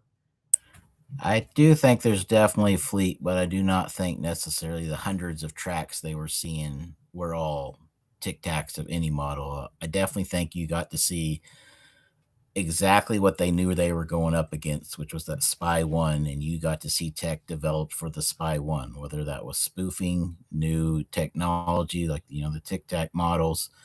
They threw it at that entire carrier strike group. So yeah, there's definitely fleet. I don't think it's a fleet maybe like they seen or predicted, but again, go back to when Voorhees was saying they were just standing on the edge of the ship with binoculars looking at them all night. Why is it that they had to convince anyone to go look at these? When even Fravor went out, he had to be, convinced the admiral or whatever it was to send someone to go look at them. You're telling me the ship captain on Voorhees' ship in an area nothing's supposed to be in, is just looking at lights floating off the ground with binoculars that technology can't do, and no one sent a boat out there or a helicopter? There's something fishy about that. You know what I mean?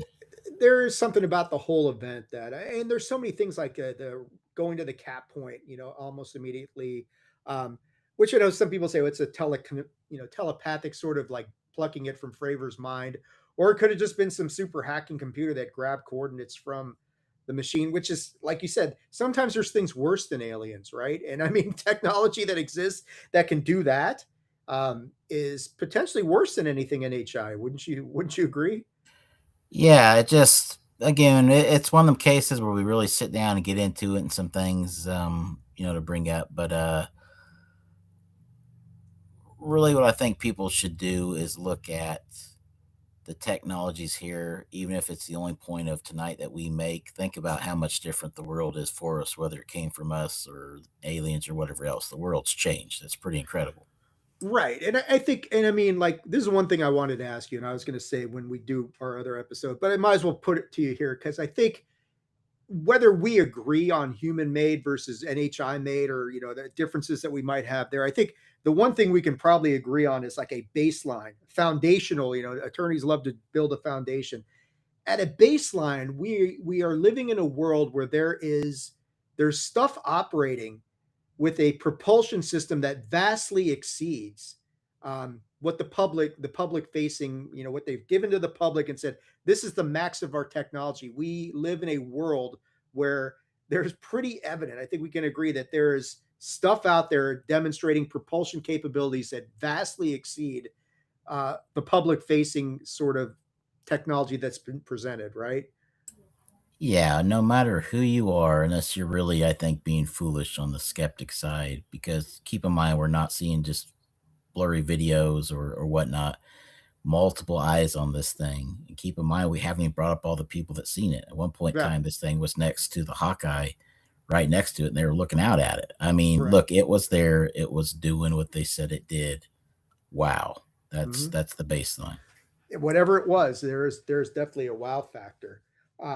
Speaking of wow factors, let's move on to stuff that's happening. I mean, so this Ross and Gerb interview happens on August 4th. At the same time that this is going on, Bob Bigelow comes out of nowhere, Robert Bigelow, and starts his own podcast, the Bigelow podcast, or at least it's funny, Mike, because it's the Bigelow podcast, but it's really just Bob being interviewed by George Knapp so far. So I'm like, well, this is more the Bigelow documentary than it is a podcast, but it's all right, Bob. Let's roll with this thing. So he came out with 2 episodes, and I want to go to part 1 first because Bob talks. This is the fascinating thing because he's going to talk in this video about a meeting he had with the president to tell him about disclosure and what he knows. And then Bob Bigelow's idea for what he wants Trump to say as far as disclosing this stuff to the world is, I'll just say, an interesting, interesting sort of idea that, you know, I'm not sure I hate it, Mike. So I'm gonna put that out there, and we'll let you listen to this thing and see what you guys think of this, because this is very interesting to me.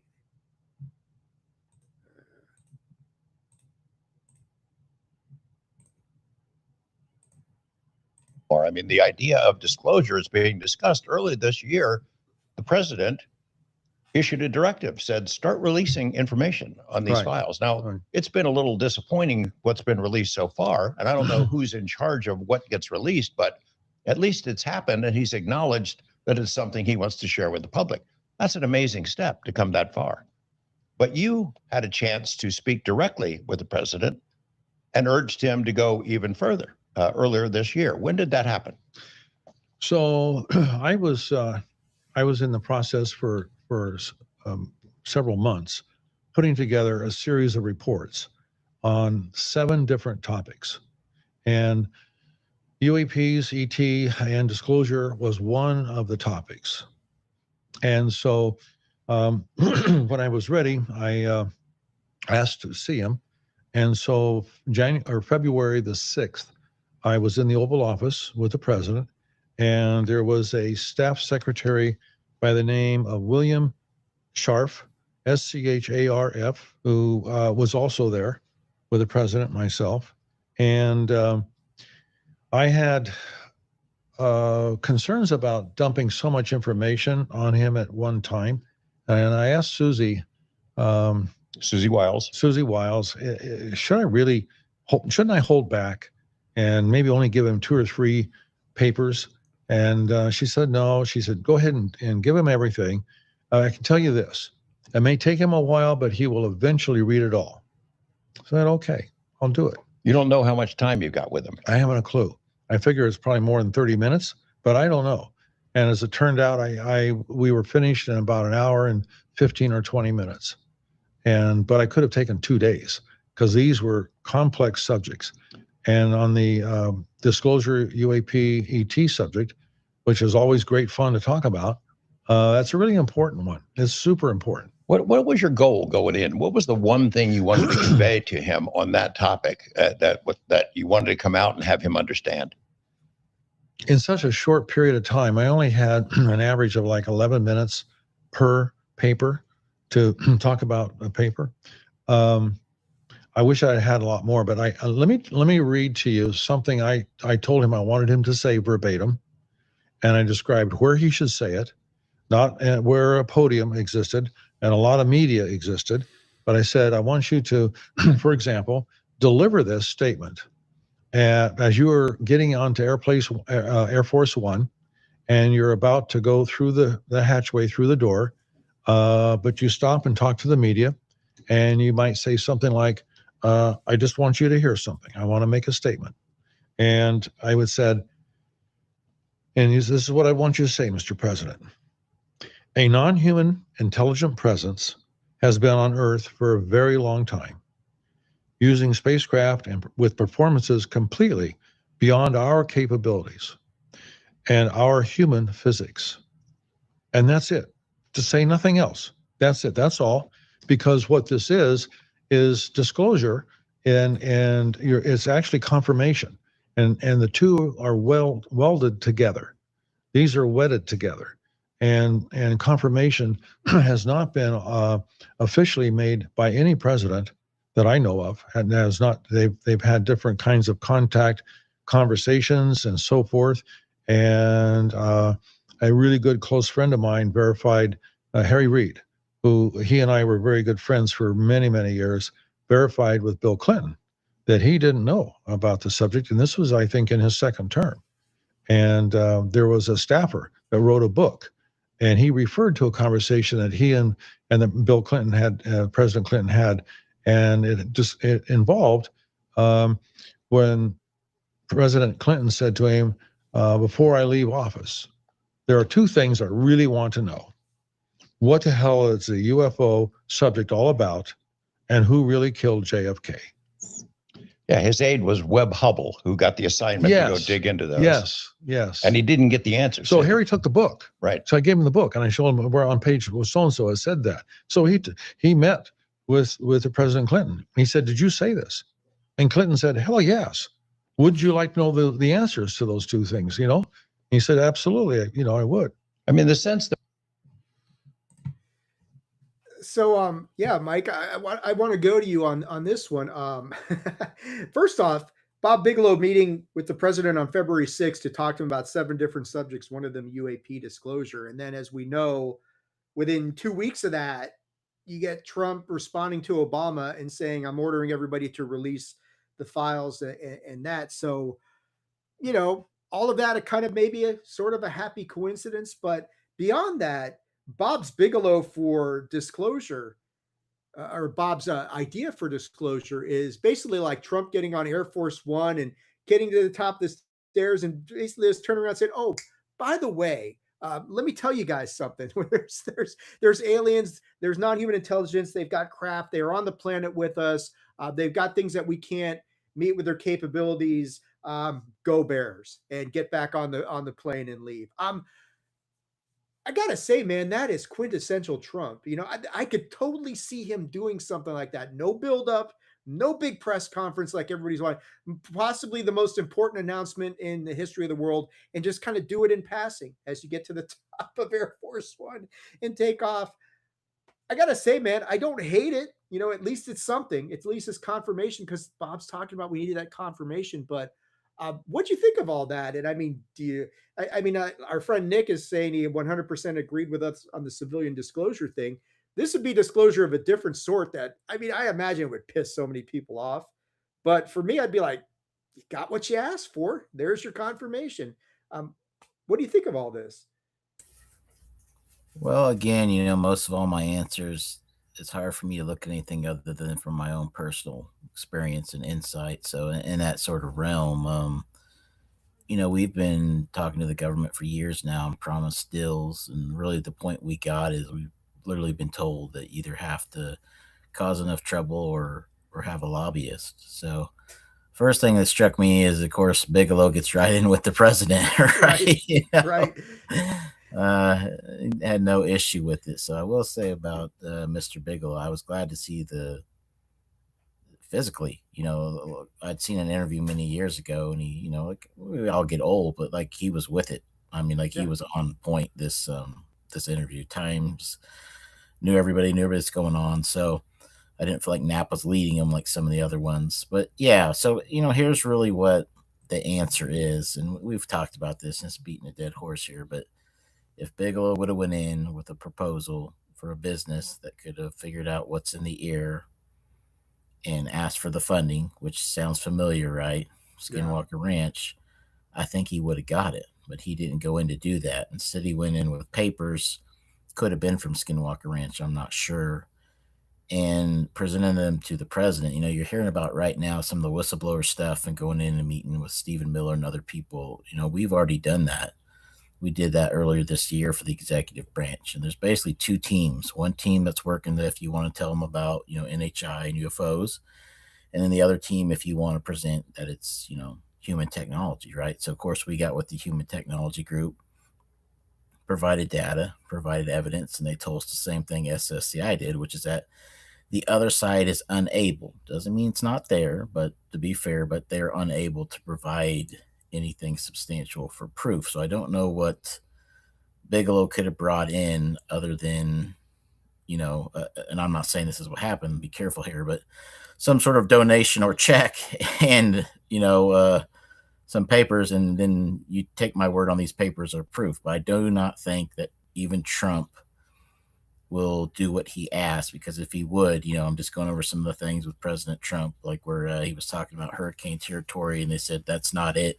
And he took a Sharpie and drew on the map additional territory and then showed it to the media. Like, if he was going to do this, I feel like he would have done it already. Is it a bad plan? No, that's probably better than a big public briefing. But yeah, I think that side is still fighting the fact that there's so much evidence that there is at least human technology that can perform some of these things. Where it came from, we don't know, but I think he's fighting a losing battle. Yeah, I do as well. I mean, like I said, is it a bad plan? No, I think there's more merit to that than some of the more extravagant things that people are looking for. I think, and during that interview, George will go and he'll try and get out of Bob that some additional information that he thinks the president should provide, and Bob pretty steadfastly pushes back and said, no, he should only do what I told him he should do, which is basically just, it is the confirmation that we're not alone. I mean, that's really all that he's proposing here. Confirm we're not alone, get on the plane and leave. And, would that be enough for some people? No, but it's still, even that sort of a confirmation is still, I mean, that's the biggest sort of revelation or announcement in human, whether you believe it or not, whether you believe Trump or not. He would be the first president to ever go that far. I mean, nobody's ever gone that far, and that'd be a watershed moment, no matter what, right? Yeah, it would be, but again, it's just you hate to have an analytical mind, but the thought that you could get a meeting with the president and then sit down and think that you would tell him exactly what to do, right? Just kind of shows me that meeting may not have necessarily been in good faith, that he wanted old Bob to come in and tell him about aliens or what to do. So I think there's a lot of context we're not getting in here. How was that meeting set up? I know we'd heard he was meeting with RFK Jr. and someone sent him over there, but there's a lot going on here, but you got to get all your ducks in a row. And I don't think sitting there with President Trump telling him that, I don't think all of his ducks were in a row yet. Yeah, it feels like he was brought in to talk about several different things and he wanted to slip in disclosure along the way. And it's not like the president just said, oh, fuck, give me a fucking break. He listened to him. So, I mean, that's all you can ask for, is like he listened to the presentation. He didn't summarily dismiss it. And more interestingly, the timing of that, and you look at what's happened since then, did he get through to him? Maybe, because, he does order everybody to release the records, which I know is something that the UAPDA in 2023 pretty much ordered the government to do anyway. But, we're going to give Trump credit for that because he needs to hear that. But at the same time, it's like, you do look at the ramp up since then. He does the order. You've now had, like we talked about, 5 UAP file drops from the Department of War. So did Bigelow get through to him? Possibly, maybe, or at least he heard what he had to say. Yeah, we're not in worse shape from it. I mean, no. I mean, and if we're gonna have to give Bob credit for that, then so be it. I'm fine with that. But it's all interesting. But like you said, he's able to get in there with the president and get this meeting. And we'll come back to Bob in a little bit for something that he said at part 2. I do want to shift gears into Dylan Borland and his appearance on American Alchemy, which was a 3.5-hour episode. And no, we're not going to play 3.5 hours tonight. I've got a few aspects of Dylan's interview with Jesse that I really wanted to go over because I thought, Dylan's story is one that we've all heard because he said it in front of Congress. But there's a few parts of the interview that I want to get into. The first thing I want to look at is, and hopefully Nick's still here because Nick had mentioned we talked about the AI visualization that Jesse had done for the introduction to this episode, which I thought is excellent, and especially like where they bring Dylan's kind of what he saw, the triangle, and they bring that to life.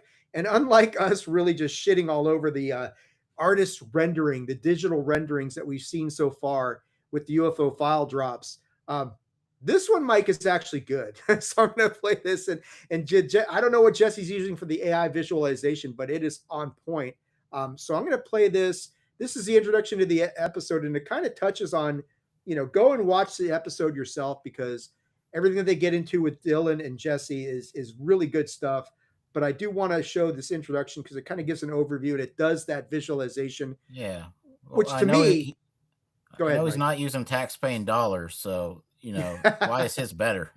That's right. That's why his stuff is better because it is not taxpayer dollars. I don't know what Jesse's using, but it goes beyond what Riverside is giving me because Riverside limits it to like 8 seconds, and this is better than that. We'll just put it that way. So let's take a look at this.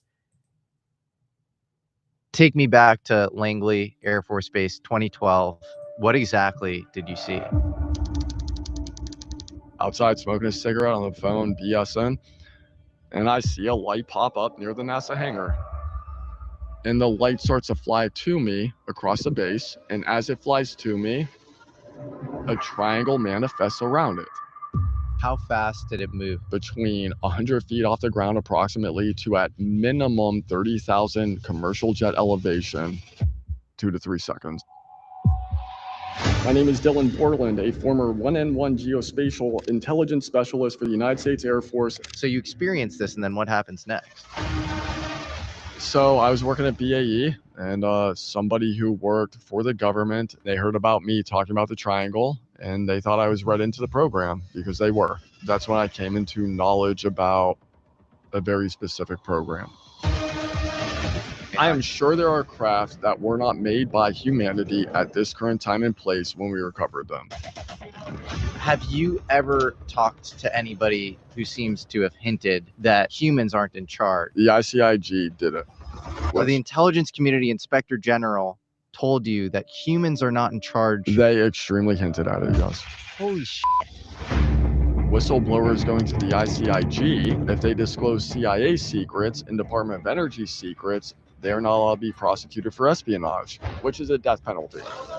How could you ever, say that somebody's committing treason for drawing a hieroglyphic while simultaneously saying that the whole UFO program is fake? The non-human intelligence, pyramid power source. I've been read into so much stuff, I don't even know what I was read into.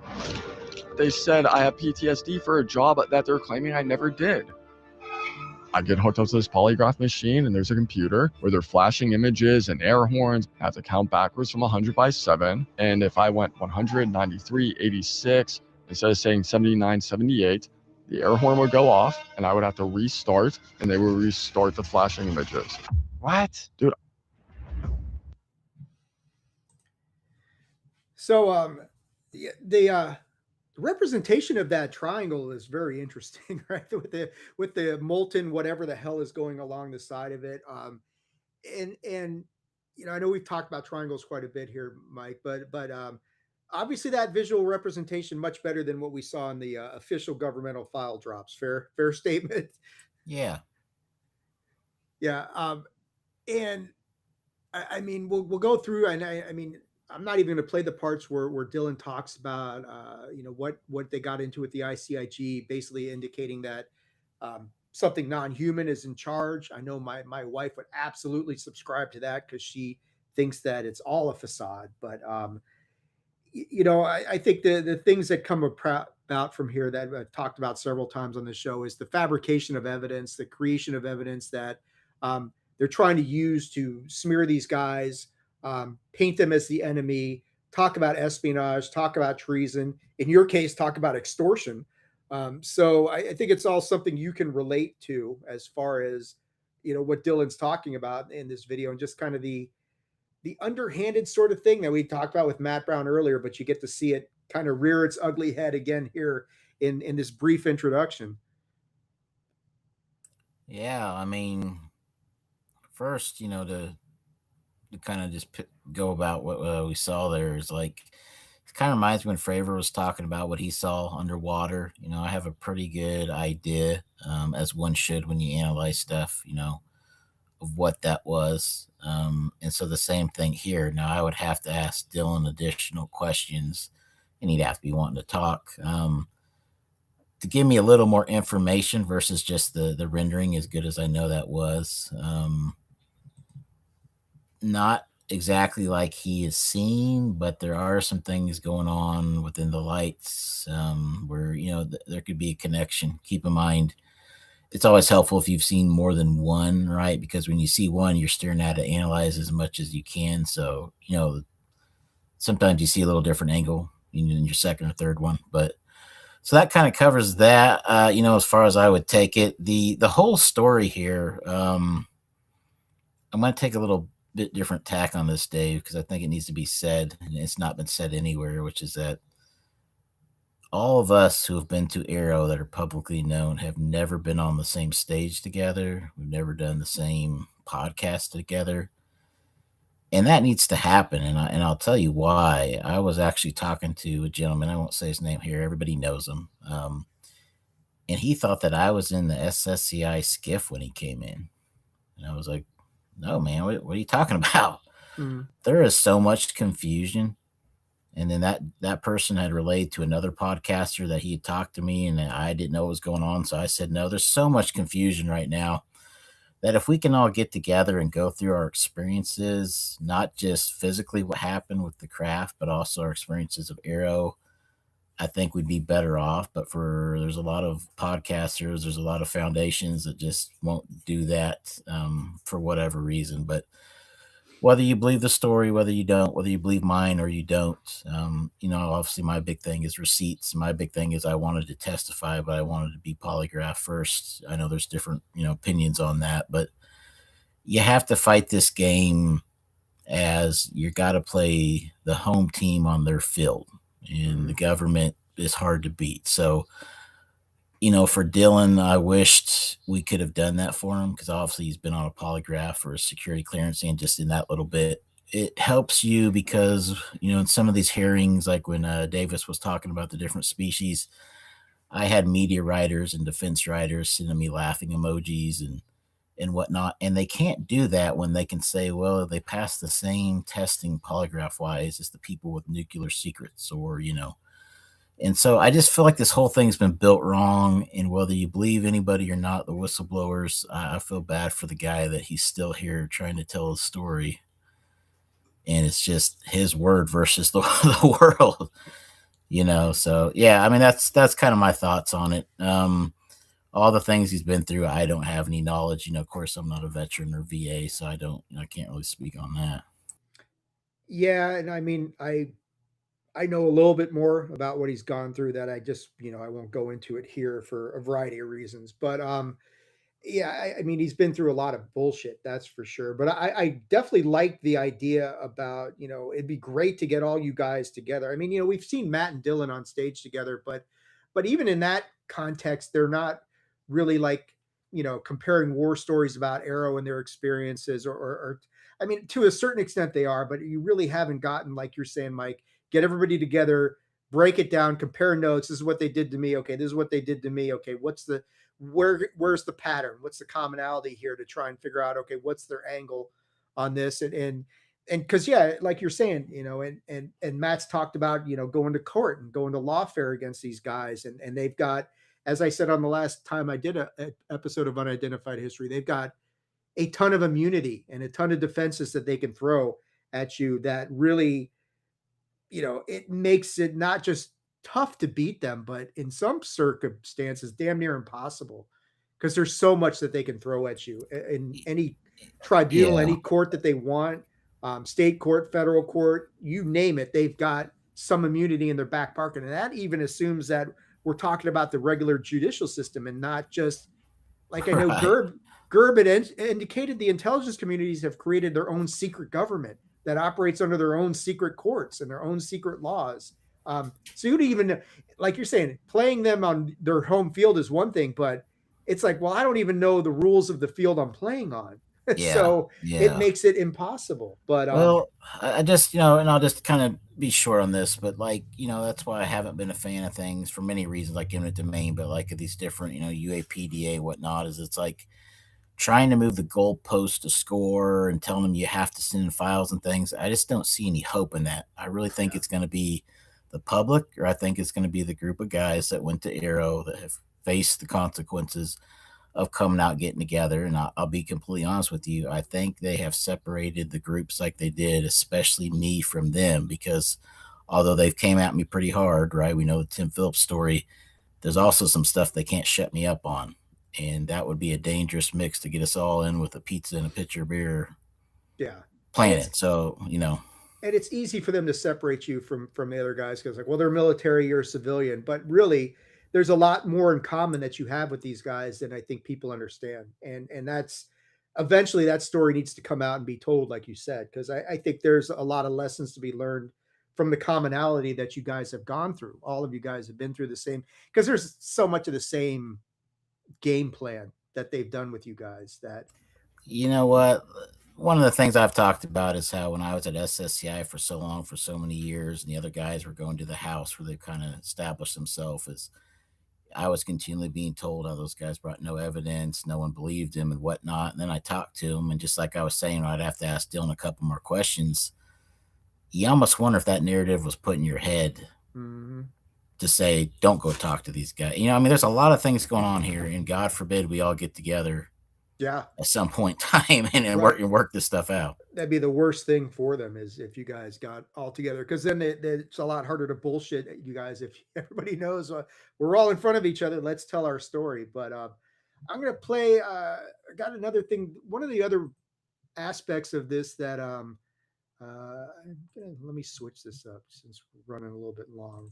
So I want to do this one because I thought this was a fascinating part about the interview, because Dylan in this one and Jesse are talking about some interesting stuff. The Book of Enoch, simulation, just some of the more religious aspects of things that I found this conversation between them really interesting, because it's stuff you don't normally hear, and it's a little bit more on the woo side of things, but it's still interesting because I think, anytime you're talking about simulation theory, it's something you got to consider in the grand scheme of everything. So I'm going to play this and see what you guys think of this one. Holds any truth? I absolutely do. The Watchers came down and here we go. mated with man and created demigod Nephilim. I'm not going to make a declaration on that. What I will say is this: I'm a Catholic. Per Catholic teaching, per Malachi Martin, who was one of the first people to read the Dead Sea Scrolls, the Catholic teaching is the Book of Enoch and basically the Apocrypha. The reason it was excluded is not because it's false. It wasn't because it wasn't 100% true. Their teaching is that you have to be 100% true to be canon. And because those books were not 100% true, it doesn't mean that there isn't truth in there. In fact, they say there's truth in there. It's just certain things were not 100% true. Well, I don't know. It's kind of funny. It feels like an arbitrary dividing line. I mean, the New Testament is very supernatural itself. I don't disagree, man. Yeah. And then you get into the Deuterocanon, and people understand this as the division between Protestants and Catholics. Yeah. And why the King James Bible took out the Deuterocanon and Maccabees. It's a whole thing. This is like, you and I could do 3 episodes on theology of the Bible. Well, it is really fascinating. So if you combine a couple of arguments that seem hard to argue with, you end up in a very weird ontological place about how reality works. And so I'm going to give you the 2 arguments. One is that it's most likely that we are not living in base reality. You've heard Elon Musk say this. Nick Bostrom, this famous Oxford philosopher, has, famously discussed that we're in this simulation, and that's likely why, because we're creating simulations now. So we are likely the product of a simulation. It's very easy to understand. And honestly, it's kind of hard to argue with. Don't disagree. So you take that at face value. Then you take something else at face value, which is the progression of technology and the idea of technology as a forcing function for good and evil. Yes. So technology is, the history of tech is the history of humans gaining lower latency, higher bandwidth powers to manipulate reality. Yes. And so what you end up with logically, is the ability for a kid to blow up the world from his bedroom. Yes. And you see it now. Literally. You see it now. Our generation, we grew up with the internet, Jesse. This is one of the things, real quick, I don't mean to cut you off. Again, we need to rethink everything we understand. I grew up when YouTube started to become known. I can go and get a PhD, all but dissertation. So PhD, ABD right now, I can go through all the Harvard classes on multiple degrees. I'm not paying it. The professors are putting it out there. I can literally get all these engineering degrees, physics degrees. It's out there. And oh, by the way, AI is out there. And if you know how to manipulate it, what you just said is true. And if you're a 13-year-old kid that's 170 IQ, you can literally, if you have the time and the intelligence, you can create everything around you and have 50 years ago, 100 years ago, what Einstein took 25 years to do. Oh, yeah. At your fingertips. Yeah, because, the internet is a very wide search space, and there's a lot of information, there. And when it comes to when it comes to consilience and interdomain insights, like turning, fire to electricity or a horse to a car, that still requires human innovation. Yes.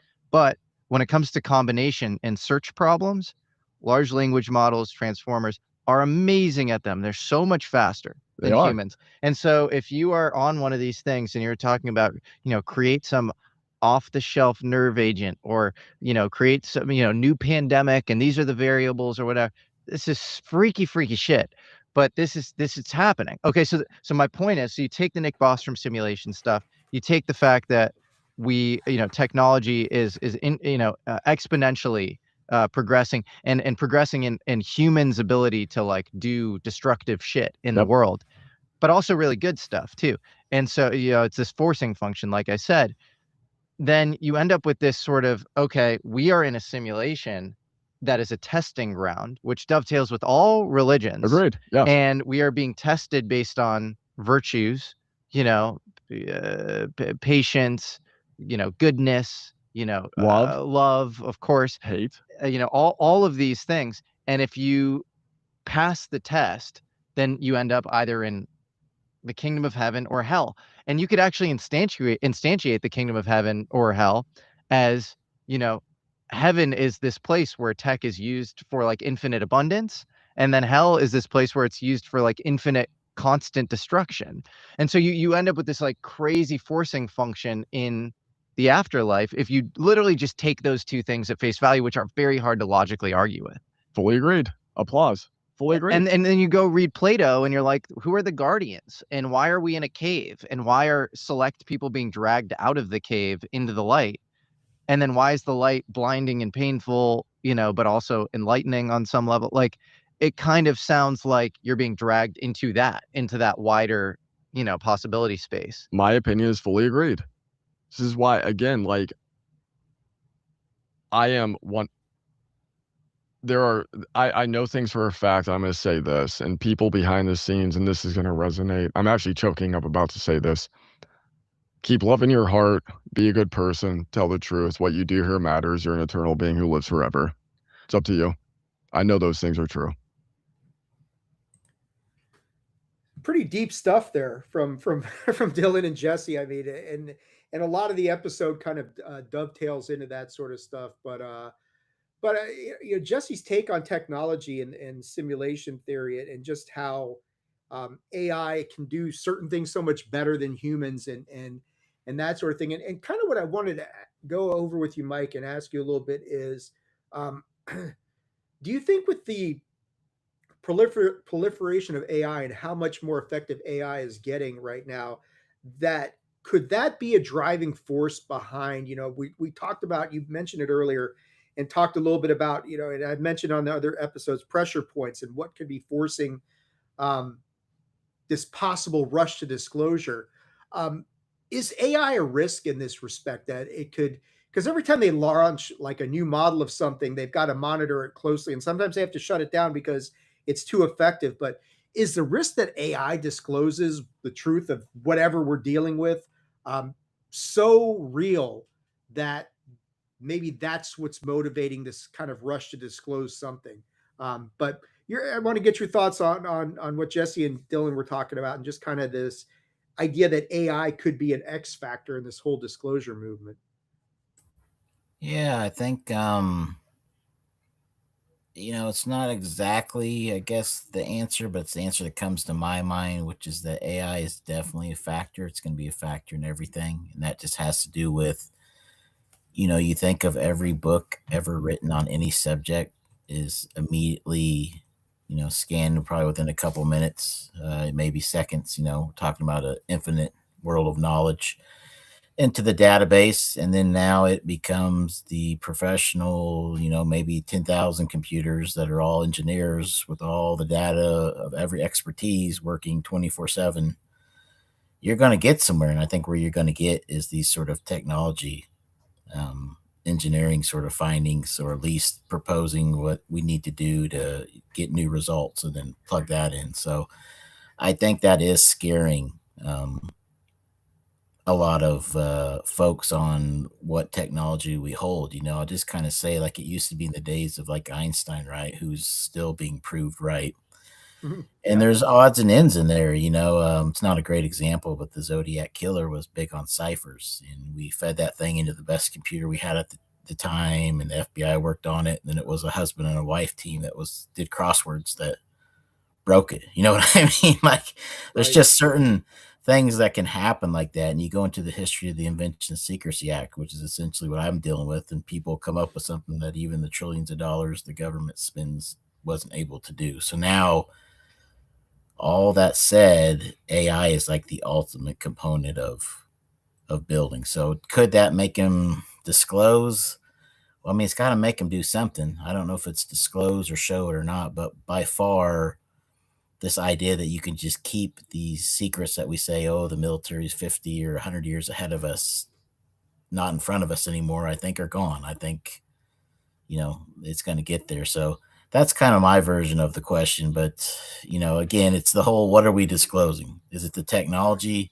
And then you get into, where did the technology come from? And we Right. both kind of agreed we got a baseline of it's there, to who knows.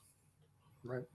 Yeah, I think, and it's a big point, because whether it's a rogue AI that just decides to leak this shit on its own volition, which is, terrifying to a certain extent, or it's just like these guys were talking about in that video. You got these kids. I mean, there's so much available on YouTube now, or anybody who really wants to take that risk and go milling around the deep web for a little while. The stuff that you can get off of there is beyond terrifying, if you really know what they're doing out there. And I mean, so anybody can get something, use an AI agent, and really just do a lot of damage. And I think, like you were talking earlier about, they've got no solution to the drone problem. Do they have a better solution for AI? Probably not. And I think that's got to be a big motivating factor, is all these things that are building up that are beyond their control, which may be a motivating factor. It's like, we got to do something here, and maybe that's what's going on. Yeah, we heard so much about how AI was going to cure cancer and things, and by all means, I hope it does. But Yeah. I think that was kind of a nonsense for us to buy into data centers and stuff. Not conspiracy minded, but what I mean is, we know the first thing governments have used it for, especially adversary countries, are a 24/7 hacker that learns from its own mistakes or its own accomplishments. So we don't have to have 500, folks from another country trying to hack into the Pentagon. And we just need all these data centers in that country going after us. And I think that's where the secrets are going to come from, is somewhere it's going to find a loop or a mistake of something that's hidden in the TSSCI folders. Yeah. And that's how it's going to come out. That's my personal feeling about it. No, I agree. I mean, the way that Matthew Brown kind of stumbled upon Immaculate Constellation. I mean, there's going to be some sort of event like that an AI is going to stumble upon much quicker, and will do it much a digger dive and be able to just wedge into places that you wouldn't think were exposed, and something big is going to come out that way. So, and I agree, it'll be some so many gigabyte, terabyte file put on the dark web, and someone will start using AI to go through it, and that's where it's going to be sitting. Yeah, I mean, it's a variation of disclosure day, but not, not dumping it to the public, but dumping it somewhere much worse. But so I'm going to pick up some stuff here because I know we're running long on this one, but this whole idea of disclosure kind of getting more mainstream, it built up some momentum in these past couple of weeks because and I can pull it up here. We got out of nowhere. I'll show it here, and I'll just kind of summarize what's going on. So Time Magazine came out of nowhere and does this article, America's finally taken extraterrestrials seriously, which I think it's that play on words that kind of gets us into trouble whenever they use the word extraterrestrials, because this is Arrow's, get out of jail free card, is because they can just say, we have no proof of extraterrestrials. Okay, well, what about NHI? And they conveniently avoid answering that question. But this article from Time Magazine that came out, and I think it was actually, there was the cover, and I think so the cover's The New Case for Aliens. Jeffrey Kluger did this article. What I'll say is that, and it's funny, United States Atomic Energy Commission, Los Alamos, up in the corner. I will say this, the article I thought was really well done, and it's a very balanced article. I would urge anybody interested in this topic to read it, because they go through so much of what we talk about. Is there prosaic explanations? What's really being seen in the skies? Is it all tech, human tech? Is it black project? Is it just illusions? Is it they do a lot of talking about how things that are seen on the ocean, and how the ocean is known to play tricks and visual illusions and things like that with people. The article is really good. It does steer pretty far away from anything involving experiencers, which is probably smart, because the more you get into that sort of stuff, the more people are like, I'm okay talking about UFOs and the craft and things like that, but you start talking about the occupants and anything that people have dealt with, and that kind of becomes a problem. So I thought it was a good article. It's a fairly detailed read. It is the cover story of a Time magazine. So Mike, I don't know if you had a chance to read the article yet, but when you're talking Time magazine, that's a pretty mainstream publication, talking openly on the cover, no less, about this issue. That's more progress than probably anything in the UFO file drops, right? I think so. Again, I can't help analyze the next 30 steps here, but I have no complaints about the article. I do think it was wise to just ease into some of the big key points without getting into, species and all this other sort of stuff. And I think people should take that as some insight as we move forward. And I'm not here to talk bad about anybody, but some of the things that people have said that are now getting on the bigger programs, of course, are going to be asked about that, and we may kind of shoot ourselves in the foot, so to speak, on not easing the topic through like it needs to be. So I thought, like, this is a good baseline. I don't know if he has another one planned or what could be built from this, but yeah, everybody has to kind of remember, go through this slowly, one thing at a time. Yeah. Yeah. And then following up on the Time article came out on the 7th, the next day, the New York Post does an article, and they've actually followed up with a follow up to this. So, and this is a very short article, but it's so we can read the whole thing here. So basically it says, a pair of classified videos showing a 100-foot black triangular UFO over a Colorado military base. Now I'm guessing, Mike, that this might tie back into that one report we read from Colorado. So 2 videos recorded on a service member's personal cell phone on consecutive nights in 2023, so this sounds very familiar, are among the pieces of evidence whistleblowers say still cannot be discussed or released publicly because they remain classified by the Air Force. Now, the interesting thing about this is they actually gave the file numbers of these things, and that raised a lot of eyebrows. It's like, hey, wait a second, how did they get these file numbers? Where did these file numbers come from? Are these real? And why is the Air Force not releasing them? But the fact is that, they've released real file numbers, and that is really unique. I don't know. Yeah. What do you think of that one? Well, so in this case, I'm going to say the photo that they threw up there is too good, which is not normally what I would say. And I'll tell you why, because, we're reading through this description. They're actually camouflaging themselves in clouds and they're zipping around. Yeah. Are we really going to get great colored footage, or are we going to get more of what we've seen in and out of the cloud blobs, which is black and white, shape? So, I mean, I'm not saying I'm hopeful. Like, look, I just like everybody else, I hope so. But that's my first worry. And then when you go into the file numbers and where do we get them from, is this kind of one of them things where, it's from some of our podcasters that have them, and that's great they released them. But I just mean, like, people shouldn't, I don't think we should get too excited. I think even if they find these, which my understanding is that was it Sean Parnell was looking into it, had read the report, the press secretary of the Department of War. So we'll get an answer. But again, I just don't know if this is the kill shot that we're all hoping for. Right. And to your point, I'll share the follow up to this thing, because we did get a response. This came out a couple days ago. And, well, wait a second. I've got, of course, there's spam on here. Got to get rid of the spam. All right. So everybody's learned all about Dupixent here, I guess. Let me see if I can't read. Okay, there we go. So the Department of War is investigating a claim that the Air Force is holding back. Come on. Wow, this thing is just ingrained with ads. And it looks like acting Pentagon Press Secretary Joel Valdez has said, this was last week, they're actively investigating the whereabouts of these two videos showing the out-of-this-world aircraft recorded on successive nights by a service member. They're going to say, we'll release what we find under pursue on war.gov.ufo. To which I say, probably not. Right. I mean, if this is anything compelling, Mike, they're not going to release it on. Yeah. If it's what we want to see, it's not getting released. Yeah.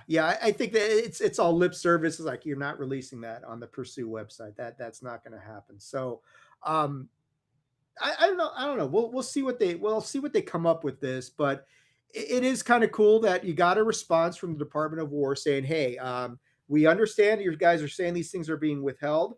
This would contradict the president's order. So we're going to look into it now. Okay.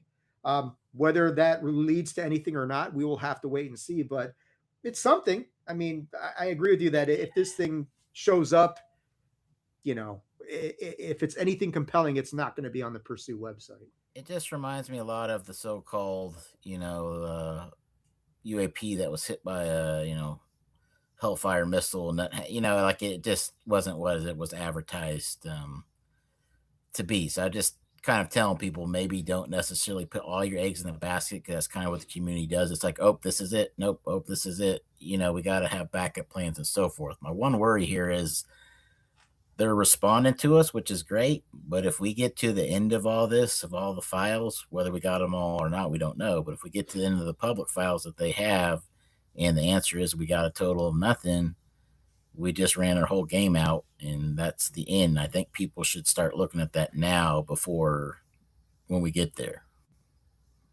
Yeah, absolutely. I completely agree with that. So it's great that everybody's looking into this thing, and that they're taking that. It at least seems like they're taking some of this stuff seriously. So, we'll see where they end up with that. Some of the other stuff I'm going to skip by, but I'll just mention in passing, because I know we got to get out of here. But had some stuff from Marco Rubio. He had basically said that I think he was asked, a conspiracy theory that he actually believes in, and he kind of said that UAPs aren't a conspiracy theory. And he really, kind of relayed some of what Marco said in the past, that he doesn't know what it is, but he wants people to look into that. you've got a lot more. Chris Sharp from Liberation Times continues to maintain there's a disclosure speech, probably a disclosure speech A and B. Whether Trump actually decides to go with that or not, I think a lot of that depends on we're gonna have to brace for impact as we get closer to the midterms, because it does feel like there is a bit of a full court press going on right now to try and get something accomplished before the midterms, because no one knows what we're going to be dealing with after that. And despite everybody's complaining and rightfully so, concerns about what's been going on behind the scenes with the retaliation of whistleblowers, the fact that you can't trust the government, the fact that they're spying on our own people. There are some politicians presently in Washington who are favorable to this whole thing. Burleson, Luna, Burchett, Moskowitz, Andre Carson, to name a few. What happens if the midterms go against some of them? How is the environment going to change? Will a new dynamic in Washington be as pro-disclosure, or so it seems, to this whole issue as they have been so far? I mean, for all the problems that exist right now in Washington, it's been unprecedented the amount of attention that this topic has gotten the past few years with this current roster that you have in Washington, right? So, I'll go to you, Mike, before I want to kind of close off talking about Dave Grusch. How big of an impact do you think the midterms are going to be as far as getting anything meaningful to happen right now? Because it's better to deal with, and I'm not going to call these guys devils because they're not, but just as an analogy, it's better to deal with the devil than whatever might happen after that, because no one knows what the atmosphere or the the temperature is going to be in DC if the composition of everything changes dramatically in November. Yeah, well, I mean, I think you kind of nailed it there. There's going to be changes, and then are they going to be good or bad, and what do we expect? So, I think the Pentagon knows that, and we've heard this before. Elected members are temporary, right? So, a couple of the people even on the UAP caucus, even though light members, like the one gentleman from Tennessee, didn't even make it through his primary, not Burchett. Right. I can't remember the other gentleman's name, but so things could happen. I think for sure Burleson's going to go through and a couple of the main players. So I think at least you'll have that. But really what matters here, people, is not that they get reelected. Most of these individuals, men and women, are freshman members. You have to be in a powerful committee. So until we can get some of these people on intelligence, on armed services, on the chair of oversight who can issue subpoenas, you're kind of looking at another 4 years of fishing. That's not a knock against these people, but SSCI, like I've said before, you go into SSCI and you give them information, someone leaves that room, goes out and calls the Pentagon or the NGA, gets verification, and comes in and nods yes. You know what I mean? Like that's how you got to run an investigation. So I think that's the biggest problem, is not just getting people through, but are there any of them going to actually get put on a committee to do something this round? Yeah, there was Pavel and Andy had their live stream today, and Dan Cleary jumped on there. And one of the things that was discussed, which I know I've mulled this over myself, is could Trump or the Republican, GOP, whatever you want to say, but it would probably be Trump, could he use disclosure as a weapon to suspend elections? In other words, if he says that, yeah, we're not alone and they may be a threat, and we're not sure what's going on, but we need to suspend elections because we need to investigate this stuff further. Now, it would have to be one hell of a threat to actually be able to suspend the electoral process. But what do you think? I mean, that seems like a nuclear option? What do you think? I mean, is that? Well, go ahead, Mike. Sorry. I didn't mean jumping either. For me, if anything like that's going to happen, it's always, is there a simpler option? And the answer is yes, and that's been. We've seen it in places like Ukraine and in other countries, right? Where if you're in the middle of a war, which is not hard to get into the middle of, you suspend elections. I think that compared to saying disclosure and suspending elections, I just think you're talking probably 100% to zero of what's more likely. So could they or not, I don't know, but I just don't see that as an easier option if, and it's a big if, we go down that track. So, maybe they were taking a different angle on it, but again, and like you said earlier, there's some cases we can point out, but like, it's not like they're a hostile, they're not hacking our systems, knocking out our infrastructure. That would be the part where you could suspend the elections, I would think. And I don't think we've pissed them off enough to do that. Yeah. I mean, yeah, something like Colaris, if you've got people who are actually being attacked, or directed energy weapons actually being used against people, and you can document that that's going on, and you can attribute that to. But I mean, even if it's not NHI, you can always frame it that way. I mean, that's the whole Project Bluebeam sort of thing, saying, "Oh, people are getting shot up by directed energy weapons, and we don't know where they're coming from, so suspend elections." Yeah. It seems far fetched and fantastical, but with everything else going on, it's like, well, can you? No, I do want to out? put this out there, and I don't want to jinx it or have Secret Service come and investigate me, but I do feel like the drones and everything we've been seeing in the drones and the buildup we're going to see in the drones will be a factor in the election cycle of some sort of fear or threat. Just because when you get into even the armed services briefing and public hearings where they talk about how many hundreds, 500, 600 per year, we look at what was happening at the World Cup, how many people got busted with just Walmart drones. I mean, you hate to say this sort of stuff, but we've been putting off a proper defense, like I brought up that article, for so long. Eventually something's going to happen, and it usually happens around a big time. I hope it doesn't. I just feel like that's kind of where things are starting to weigh the scale down too much. Hope I'm wrong. No, the drone issue could be, now you're talking about a serious threat to the disruption of everyday activities that could trigger somebody trying to forestall elections. I mean, that's something you could look at and say, well, that's identifiable, and that is much more plausible than aliens attacking us. So I get what you're saying, Mike. I don't want to jinx it either, but that's something to think about. All right. So to close this thing out, I do want to talk about Dave Grusch and Dr. Phil. And I got to say, man, Dr. Phil becoming the point man for disclosure was not on my 2026 UFO bingo card. That just kind of come out of nowhere. But at the same time, Dr. Phil does have a reach and a demographic that is very different than anything else that's going on in ufology right now. I mean, you're talking about probably an older generation of people who are watching him, who trust him, who probably are still under the belief that all this UAP stuff is science fiction, and maybe it is, but they're hearing about this stuff for the first time and going, huh, what is this stuff? Dr. Phil, I trust him.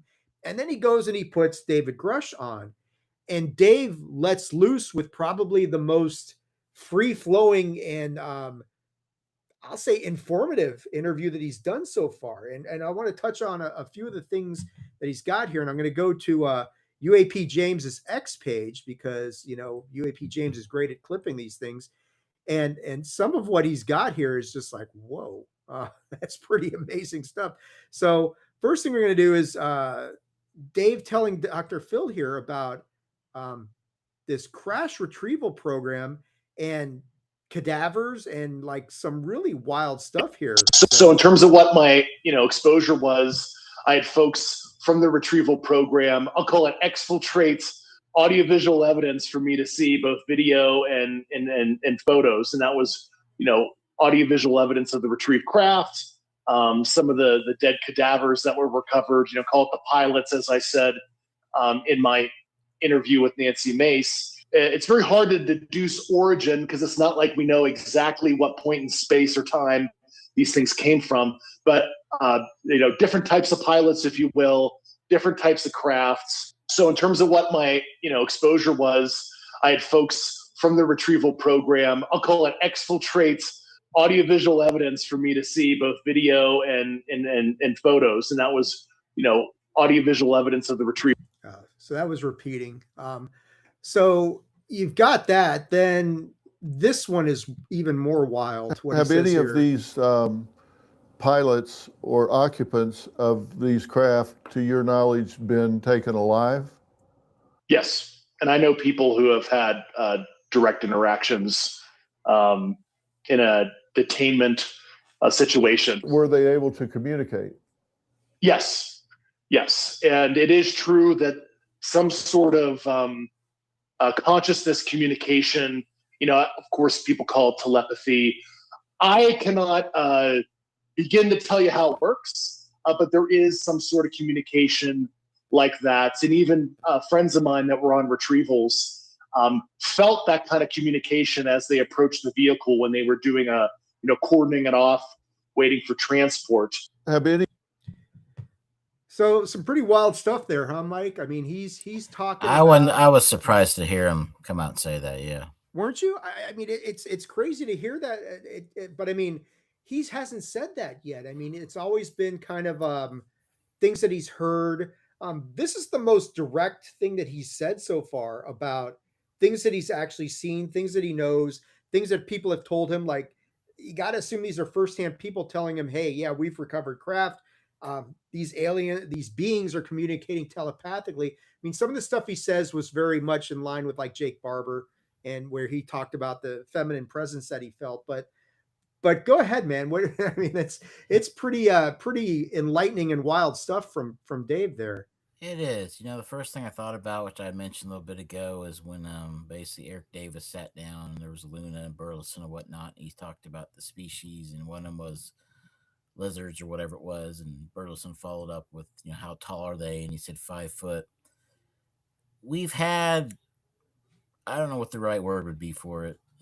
We've had this sort of very popular information within the community presented on a big scale before, and so you have to think how many moons ago was that with Eric Davis, who's a main player, and what changed. And so what my fear here is, rather than do I think it's right, do I think it's wrong, does he have a plan? This is where I talked about all of us should really get together, put things aside and get together and talk. Is if you're going to go this alone, and if I'm understanding right, Dave, you tell me if I'm not, he doesn't have firsthand, but people have shown him photos and videos, and people he believes would be in the know have told him of this crash information. But then he starts going into the stories of the, mental, communication between brains and feeling this and that. And I just worry, like, you may have kind of buried your lead, which is that there's photos and videos, which again, what does that prove? Because I feel like I've said this before too, is Arrow's got ahead of that story.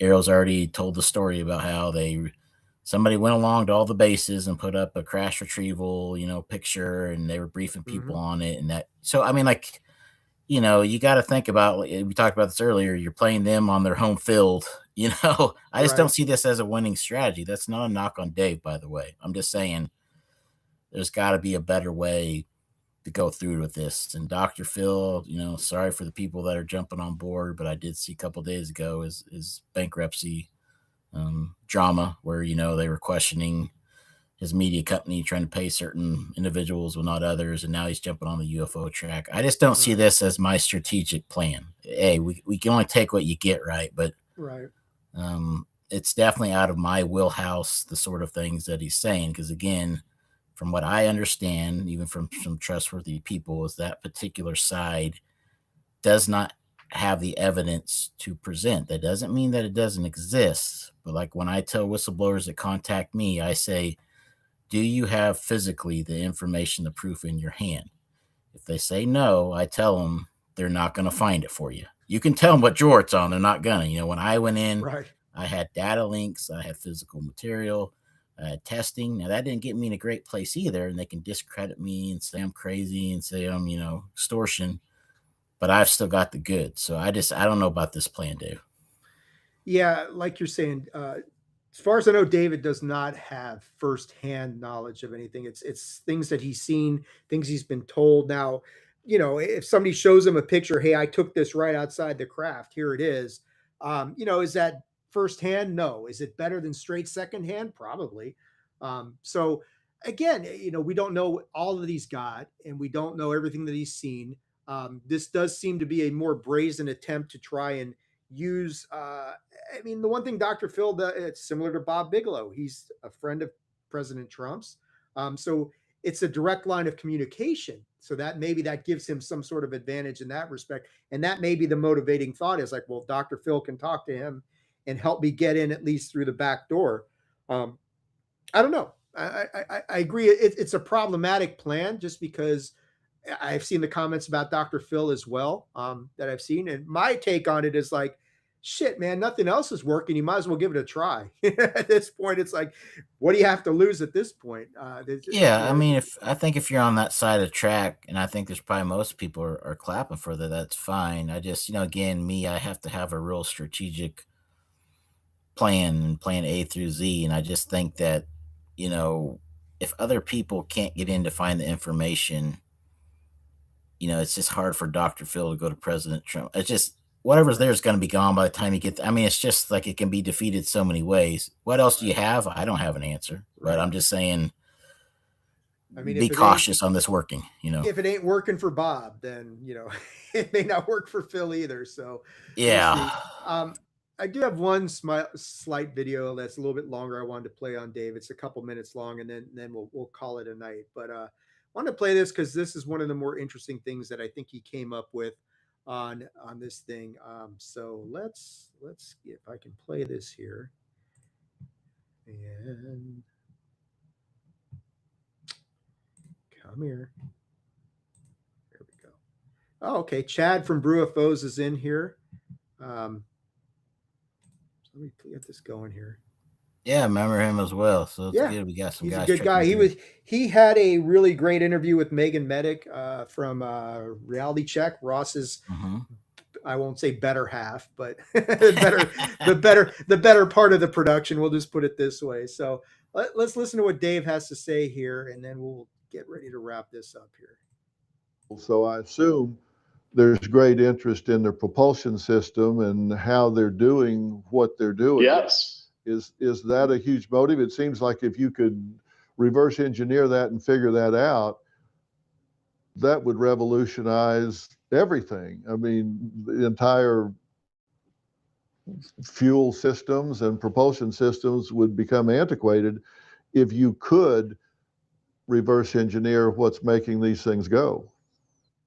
Yeah, and it's funny because I was cleared into some of the fruits of our labor, so to speak, and there was a lot of programs that, once again, I thought we were defrauding the American taxpayer, because you have a certain smorgasbord of classified programs reported to Congress, and then Congress authorizes and appropriates funds to fund said programs. But then you have this carved out base of technology that is sequestered, and a lot of it has civil application that would, help humanity. And I have to be careful not to infer certain technologies that are unacknowledged by the federal governments. But there's a lot of things that I see civil application and that could be responsibly introduced into society to help us and to also fuel different economies and whatnot. And yes, the closest galaxy, I think it's M31 Andromeda, like you said. However, within our own galaxy, there's extrasolar planets around other nearby stars. But I do caution to ascribe this whole phenomenon as merely just extraterrestrial. That's certainly a piece of the pie. That's likely what some of this is. But there's other, taxonomies of anomalous intelligences, we'll call it, that perhaps it's ultra terrestrial. Perhaps it grew up here and it left and it came back. And there's shadow biome. There's other types of origins. There's under the sea that we don't understand 70% of our oceans, and what advanced intelligence might have developed on the seabed, so to speak. Wink, wink. And so there's a lot of different things that this could be. I certainly don't have all the answers, and I'm not omnipotent and did not have full exposure of the U.S. government's holdings and analysis of that. But we need to be open to a lot of different possible origins, none of which I think conflicts with basic Judeo-Christian theology. But we need to be open to some of that too, because I suspect a good portion of this is not, traditionally extraterrestrial, so to speak. Yeah, and Chad hit on what I was saying. The wink wink part is what was that all about, Mike? I mean, he's definitely.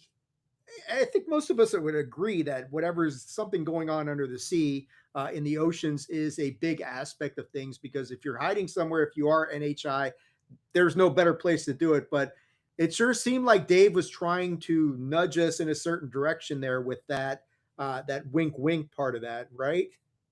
Yeah, I mean, I'm not sure about exactly what he was trying to say there, but I can tell you there's also something going on under Dave Grusch, because this is not a normal Grusch interview. So again, that just kind of was like, man, he's really pressing hard on this. I mean, he's, wink, wink. He's going in areas he hadn't touched. I mean, so yeah, I think that was more of curiosity to me than the whole C thing. Again, I'm sure there's a story there. Yeah, I don't know what it is, but boy, he really was. It was a different interview. It was a different interview. It really was, and I think, and yeah, Chad's agreeing with us as well. I mean, for sure, and it ties into what we were saying. I mean, there is this push to get disclosure done, whether it's the midterms that are really motivating this thing, whether it's some other threat. But I agree with you completely, Mike. This interview was so different, and that's just a part of what he was talking about. I mean, he's talking about all sorts of stuff in this interview. I mean, telling Dr. Phil, hey, I can take you out west. He's indicating there's a UFO too large to move here in the States, I think, because, as far as I know, Dave's up in Colorado or something, because he's talking about the Rocky Mountains. And then he tells Dr. Phil, hey, I can take you out west and show you this stuff. It's like, well, from Colorado out west, there's not much room. I mean, you're talking a few states, Nevada. Yeah, I think we all know where that's at. Yeah, I think it's probably not too far from where I live, to be honest, out here in California. So, or Area 51. I mean, but I mean, yeah, you say that, but it could be Area 51. It could be Edwards. It could be, who knows, somewhere in New Mexico. Who knows? I mean, that sort of thing. But I agree with you. It's a very different sort of interview from Dave Grusch, and there does seem, I mean, there's stuff like stuff I didn't get to tonight just because we're running out of time. But Ross Coulthart talking about that there's a directive from the president to shoot down UFOs if they see them, because he's trying to gather this technology for himself and end run the deep state. I don't know. I mean, that sounds pretty crazy. But could that be the case? Could Trump, like Burchett saying, Trump really be getting blocked by everything and he just deciding I'm going to go rogue and take this matters into my own hand? Possibly, that could be the case. Yeah, I think a lot of this, just to chime in, is there is little bits of truth of everything you mentioned. I've got a lot of background knowledge on it, but again, it's where the narrative and the story kind of started to run wild to where we're at now, what we're talking about. But like most things, there is some truth buried in there, just not the story we're getting out. Yeah. It'll be very interesting to see how this all turns out. Last thing I'll say, and then we'll cut out of here, is I did go to see Chris Ramsey's It's Probably Nothing show in Los Angeles on August 12th, which was excellent. Mike, it was great because Chris and Josh from Polarity took the stage with Paul Hynek, and they basically all talked about doing DMT the night before this event, which was an interesting sort of experience to listen to these guys talk about just the experience that they had and not really knowing what they were dealing with, and just the different takes on that whole DMT thing. And then they brought out Daryl Anka, who's the guy who channels Bashir. And that was a fascinating conversation, whether you believe that stuff or not. But the entity who he channels, his take on how they travel around the universe, which really isn't a propulsion system, but more things vibrating on different frequencies, which is very much anybody who's a comic nerd like I am, who looks into like Earth 1 and Earth 2, and how the difference between the Earths is based on how they vibrate, on what frequencies. So they're both existing in the same place at the same time, but they're vibrating on a different frequency. So I don't know if you could really call that interdimensional as much as it is parallel dimensional or multidimensional. But yeah, it was a really good show down in LA for Chris. And it's so different than like when I went to see Lou Elizondo's show right after Contact in the Desert, which was very much more structured and kind of static, because you had Jeremy and George and Lou, and they opened it up to everybody for Q&A, and it took forever to get through that. Chris was running a more of a fluid ship, I would say, but it had a better flow to it. So that's going to do it for this episode though, guys. Mike, look, I appreciate so much you sitting in here with me tonight and going through all this stuff and trying to make sense of everything. And I do hope I hope we're going to get together soon to go into deeper details on your story and kind of try and get an update as to where we're going. And I mean, we kind of did an introduction to your story here as we went along here tonight. So I really appreciate it, man. Before I cut you out of here, I know we're still maintaining your anonymity for a variety of very good reasons, but you still have a social media presence. So where can people interact with you on social media if they want to see what's going on with Whistling Mike?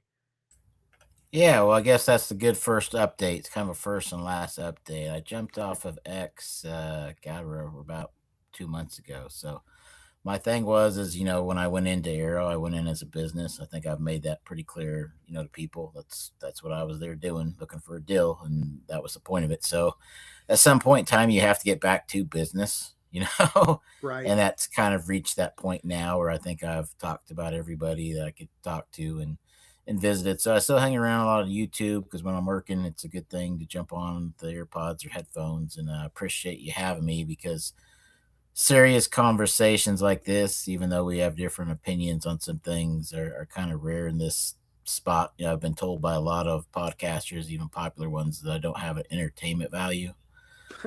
And I get that. I don't fit the algorithm. So I just want to give props to you, Dave, where you're like, yeah, I'll put that guy on and let him talk regardless. So, yeah, I mean, this is an important topic of conversation. I mean, there's an entertainment value to it. Yeah. But I think this is something different, and you bring a immense wealth of knowledge to the inner workings of what you've dealt with, what guys like Matt and Dylan and Dave and other people have dealt with. So I think that's all important, and I absolutely agree that getting all of you guys together in one place at one time to really sort this out, compare notes, would help to develop a better, a streamlined strategy that might actually make a difference. I don't know, man.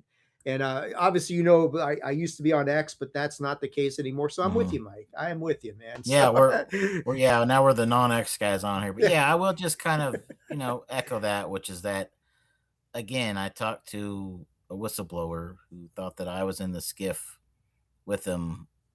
And some of that was why I had a little bit of a negative persona, as other people thought I was a bad guy in there with him. And it's like, I don't know what you're talking. That's how Right. confusing things are right now to all of us that have been in. So we've Right. got to straighten stuff out as kind of a step one. It's overdue. and it's easy to turn you guys against each other if you don't have the full story. I feel like it was intentional, most of the stuff I'm hearing. I have no doubt about that. As for me, look, like Mike was saying, like I was saying, you can't follow me on X anymore. You can follow me on Blue Sky, that sort of thing. The X situation is a story unto itself, but the best way to kind of interact with me right now is just to go to the website, attitudeofaggression.com. That's where the Pro Wrestling Podcast is. That's where the Unidentified History is. We just finished our review of season 3 of the House of the Dragon, which was tremendous in every way. But that is the best way to interact with me. Of course, if you're checking me out on YouTube, go to the YouTube channel, hit the subscribe button, hit the like button, turn on notifications, comment, all that sort of stuff. But that's going to do it for this episode of Unidentified History. Again, a big, massive shout out and thank you to Whistling Mike for staying with me tonight. Sorry I kept you here so long, Mike. We covered a lot of ground tonight, man. And I enjoyed it. I'm looking forward to next time. Yeah, definitely will have you back. Maybe we'll get Tunney and DJ in here. But we are going to talk about the Thomas Mantell incident that's coming up and the deep dive on Antarctica, which is just an evolving process, much to my wife's dismay. She's like, I only wanted you to talk about one thing. I was like, yeah, but you wanted me to look into it, and you know what I'm going to do with that. So that's coming up real soon. But until next time, guys, like we always say here on Unidentified History, do the research, study the history. Most importantly, make up your own mind. If you've learned anything from me and Mike here tonight, even if we don't agree on everything, you can have an intelligent conversation about this stuff.